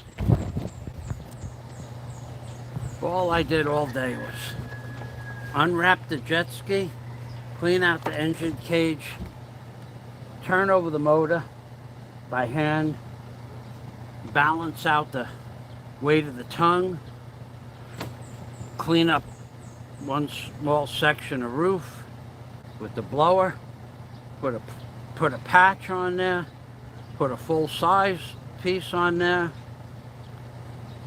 cut all the cribbing out from in front of the jet ski, wrapped up all the tarpaulins and tied them up tight from the jet ski, put a door on the back of the jet ski so it can't go anywhere, a tagline on there, blew off the roof, and dealt with a couple of trolls. That's all I did all day. I didn't get much done. But I think I got more done than a lot of people would have gotten done if left to their own accord, working in this blaring hot heat with nobody to push them. I think I got quite a bit accomplished. And I don't care what you think. I really don't want to see any comments. Unless I know you personally, talk to you on the phone, you're a member of my Patreon account, I don't want to read any comments from you. I'm not going to respond to them for sure. So please don't leave a comment. From now on,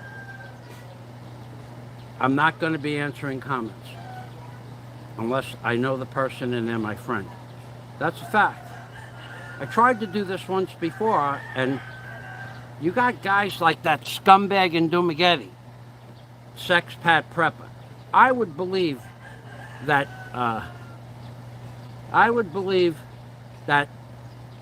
what was that guy's name? Ancient Dirt. I would believe that Ancient Dirt was somebody like Sex Pat Prepper. Could have been somebody like the Closet Maggot. Could have been somebody like that. Could have been that dead guy trying to revive himself and breaking my balls. Could have been that guy from the deep dark astral world. Either way, no more comments will be addressed on my channel. None. Zero. Thank you. Okay.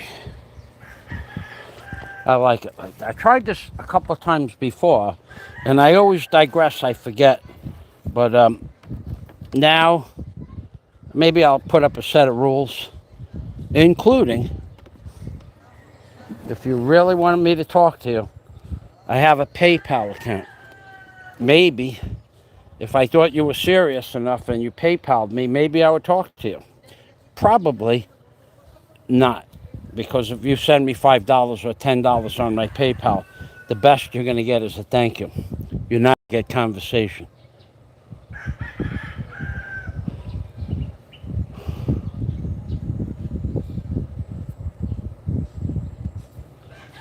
All of these people here, they come out around 4 o'clock, 4:30 like that.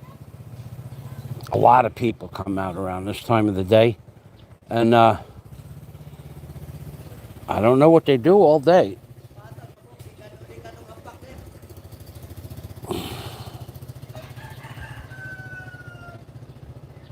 The There's not a lot of work for the people around here. There's no construction jobs at all, no boat jobs, no hotel jobs, no restaurant jobs, nothing. These people are they're being destroyed financially. I'm not kidding about that. And then I live in a strange place, man. I've seen people on work on this hotel here, right there. And they'll work people with what the hell is that? Maybe that's why I couldn't see. I think it was dirt. Dirt.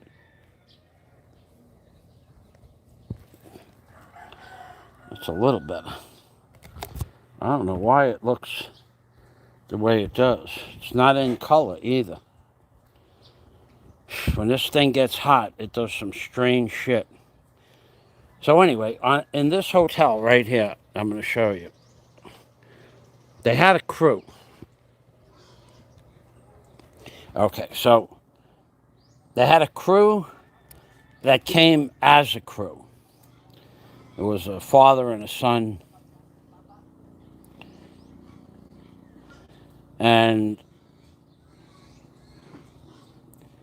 maybe 3 or 4 people came with the father and the son, as the father was supposed to be the contractor. No license, no insurance, no business permit, nothing like that. Just he's the contractor. His son was a fairly good mechanic, all things considered. He was better than the father, but the father was in charge. Anyway, they had 2 local guys working here for them. One of the local guys had, at the time, 3 children. And his wife was pregnant. You know that guy? He would be tying wire for the beam boxes or the columns. And he'd be tying wire. This is what you got to put up with in the Philippines. I'm not lying to you. I could never get the owner of the property to admit to this, but I was there. I watched it happen. So he was tying wire, and the owner had ordered some stuff from a place called Builderware, and a whole truck. And it was getting on close to like 1 o'clock in the afternoon, something like that. It was the afternoon, and they were working on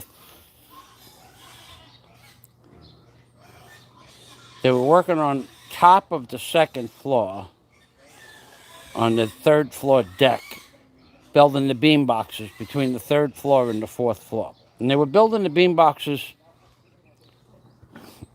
in place, which is okay. But I mean, they were standing on boxes. They were standing on these makeshift wooden ladders. They weren't standing on scaffolding. Anyway, the owner comes over to the crew and says, not to the boss and not to his son, but to the laborers, let's go downstairs and unload the truck. Now, the guy with 3 kids and 1 on the way, he didn't move. Now, I was just up there doing videos. He didn't move. He didn't stand up. He didn't look at the boss, the owner of the building. He didn't do nothing. He just kept tying wire.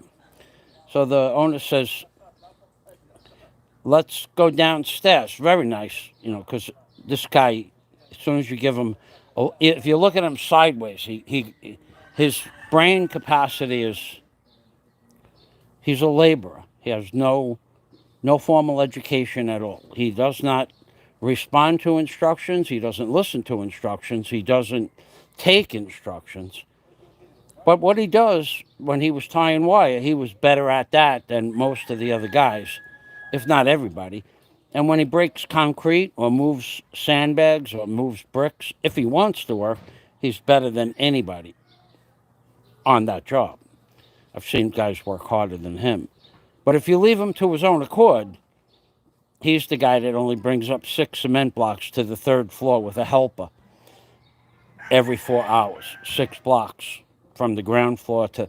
Anyway, so the owner said, I want you to go downstairs and help the men with the truck. There's a lot of heavy stuff. And he looked up at the guy, just straight face, calm as could be. I'm tying wire. That's my job for today. I'm not going to go downstairs and unload the truck. And the owner walked away. Because he was tying wire, but when you pull a crew, when you got a load downstairs and you tell the crew, let's go empty out the truck, the crew doesn't have, the men don't have a choice. They work for you. They don't decide what they want to do that day. Now, if there was a special reason why only he could tie that wire, and he was up, sitting in the middle of nowhere, 2 stories up tying cages, and said, I don't feel like coming down and tying wire, that was one thing. But he was just sitting on a box. Standing on a box, tying beam boxes, a big box, like a 4-foot high box. But anyway, that guy would work for, sometimes he'd work 10 days, but he always didn't show up 1 or 2 days a week. I mean, always. And I could take this bottle right here, I could take it and throw it and hit his house. So he just wouldn't show up. And he was drinking. So 1 day a week, you guess which one he wasn't going to show up. And I had men the same way that did the same thing, but they only did it once. This guy did it for 4 years, 5 years. And so he'd work for 8 or 10 or 11, 13 days, get enough money to pay whatever he had to pay, and he would take off an entire week, Monday to Sunday. He would call it a vacation. I'm on vacation. He would even stop by the job and hang out. And they needed him to do work. I wouldn't need him. I'd replace him with somebody else. But that's what you got to go through when you hire people here. All right. So I took my sit-down break. Thank you for not commenting. Again, no more comments, no more responses. If you want to comment to each other, you're welcome to do that. I'm just not going to read anybody else's comment. I should have made that clear. You guys can talk to each other till you're blue in the face unless you're knocking me in some way, shape, or form. I'm not going to allow you to do that. I try to keep telling you people in real life, the man I was, I had a company, I had a job to do, and my men followed my instructions to the T, or they just got another job. But I'm not going to let some troll on YouTube and abuse me. And I know you think I'm kidding, but I've made face-to-face offers to change, for the possibility of an attitude adjustment. And, you guys are just a bunch of shitheels. I swear to God. You have no idea.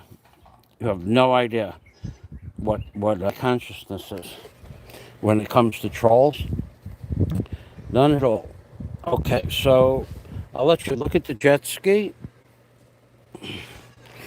I'm going to start taking this stuff down.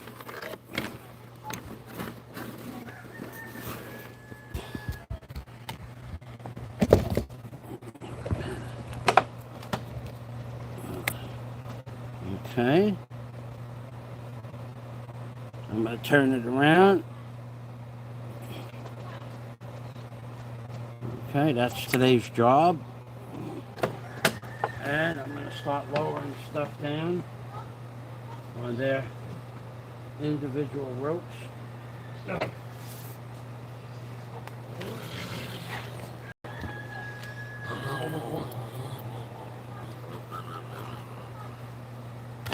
I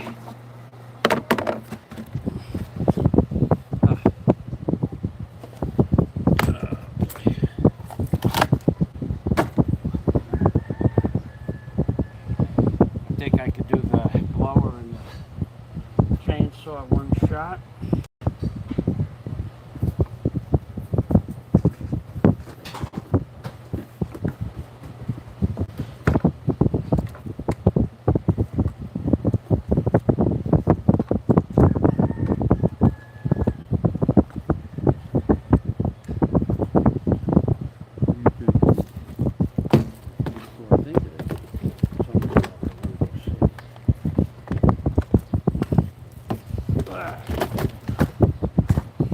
Well, that didn't work out.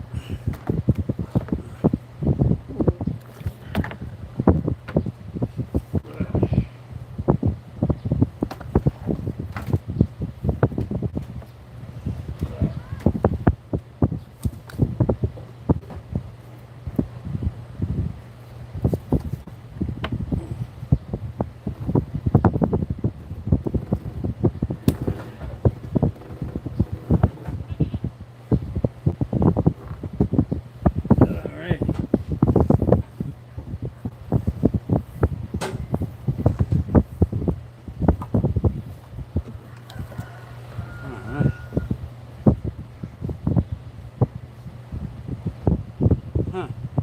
That's going to be just a short, not so much stuff up here today.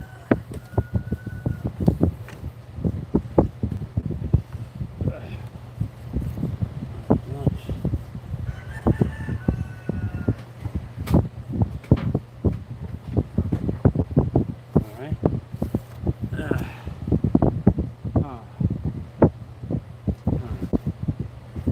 Alright, well, thanks for watching.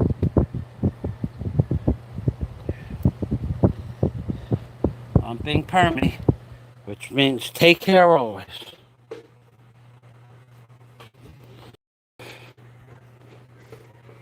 From the Philippines, baby.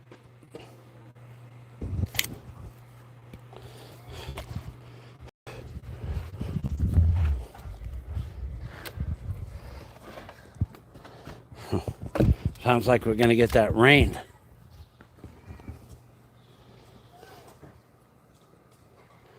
Okay, this is in black and white. I don't know why I'm seeing stuff in black and white. I wonder if you're seeing stuff in black and white. You know what I could do? I could just leave this on. Test that theory out when I get downstairs.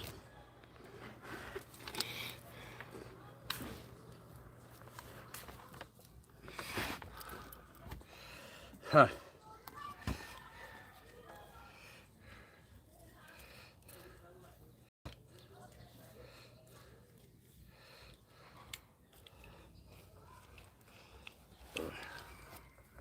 Yeah, I think that's what I'll leave that on and see if you're seeing stuff in black and white. I don't want you to answer my question. I don't want to I'm not answering.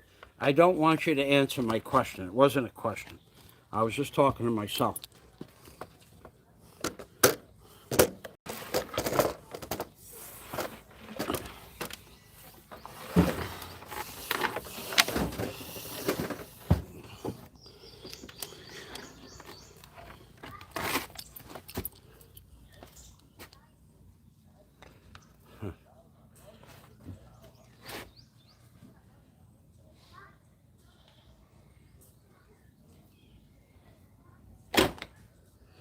Huh. Huh.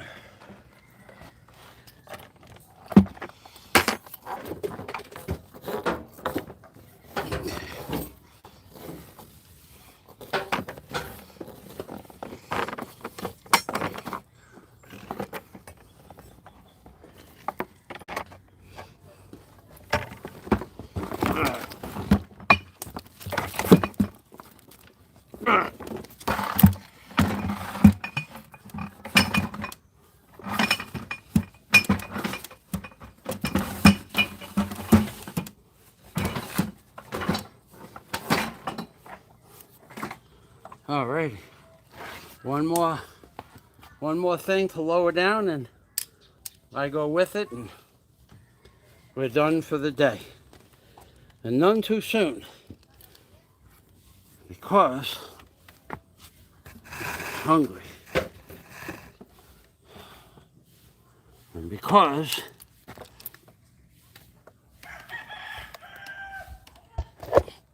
I put in, I think I put in 6 hours in the hot sun.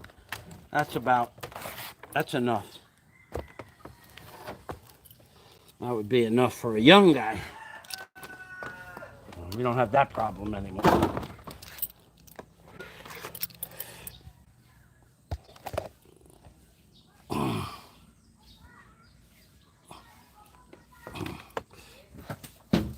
Wow.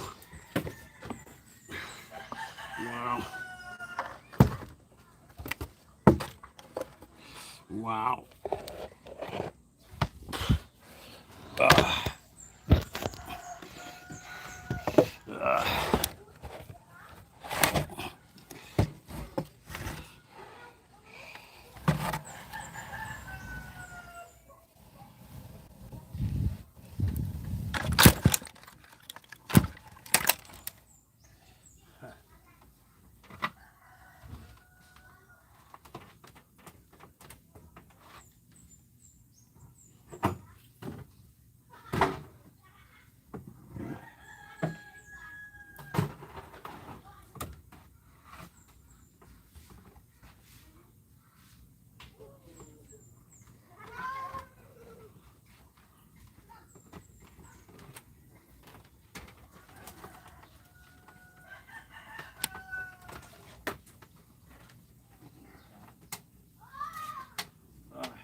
All right, I'm gonna take the camera inside and check to see if it's in color or not, and then I'll know. And if it is, then everything is okay. And if it's not, the camera's gonna have to be reset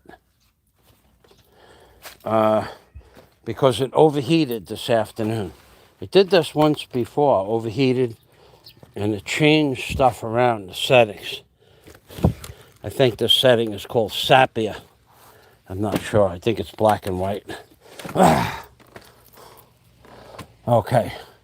I see color. Okay. So we're good with that. All right. I'll put the camera on the back bench. Put everything away. And then I'll grab the camera. You guys can enjoy the view.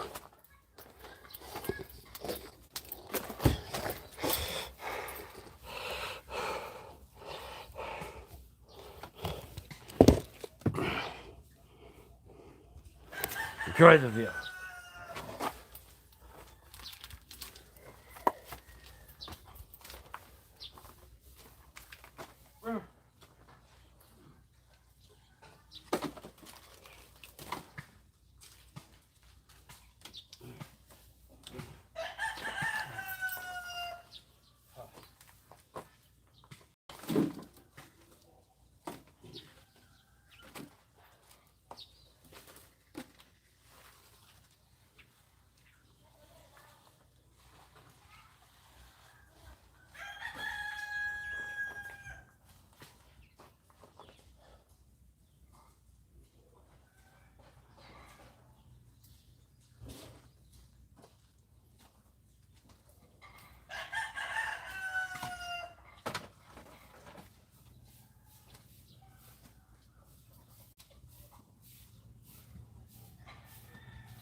You get mosquitoes, yeah?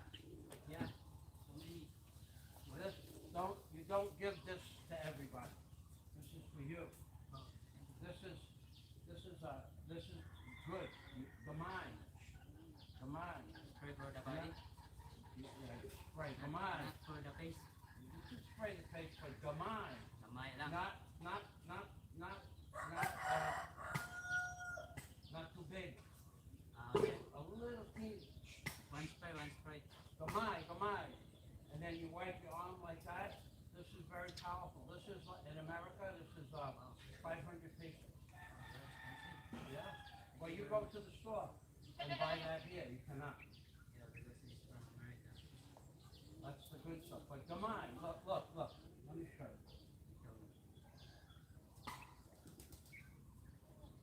That's it. Just a little bit.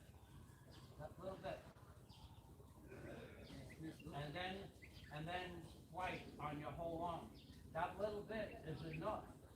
If you put too much,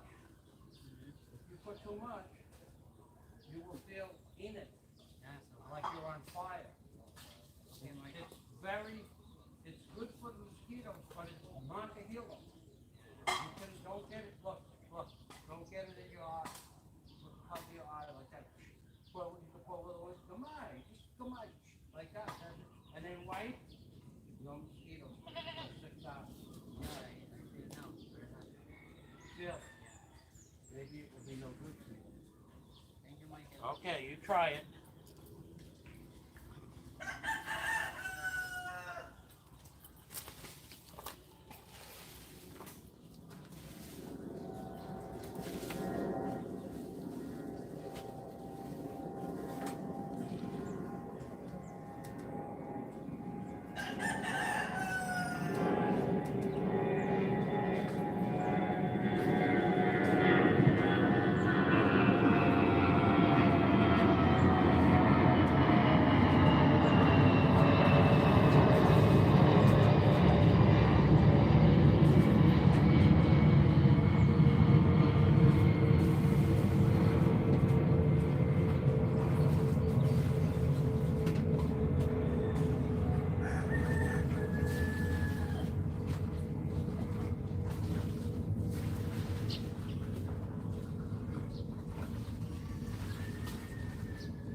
Huh.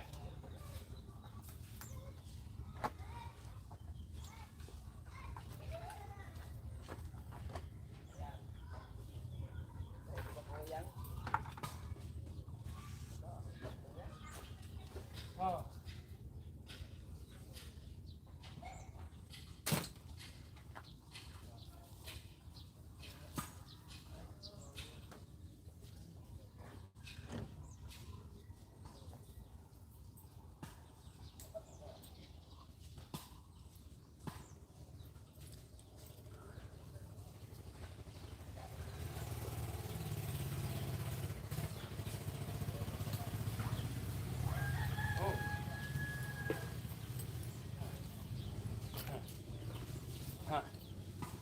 Huh.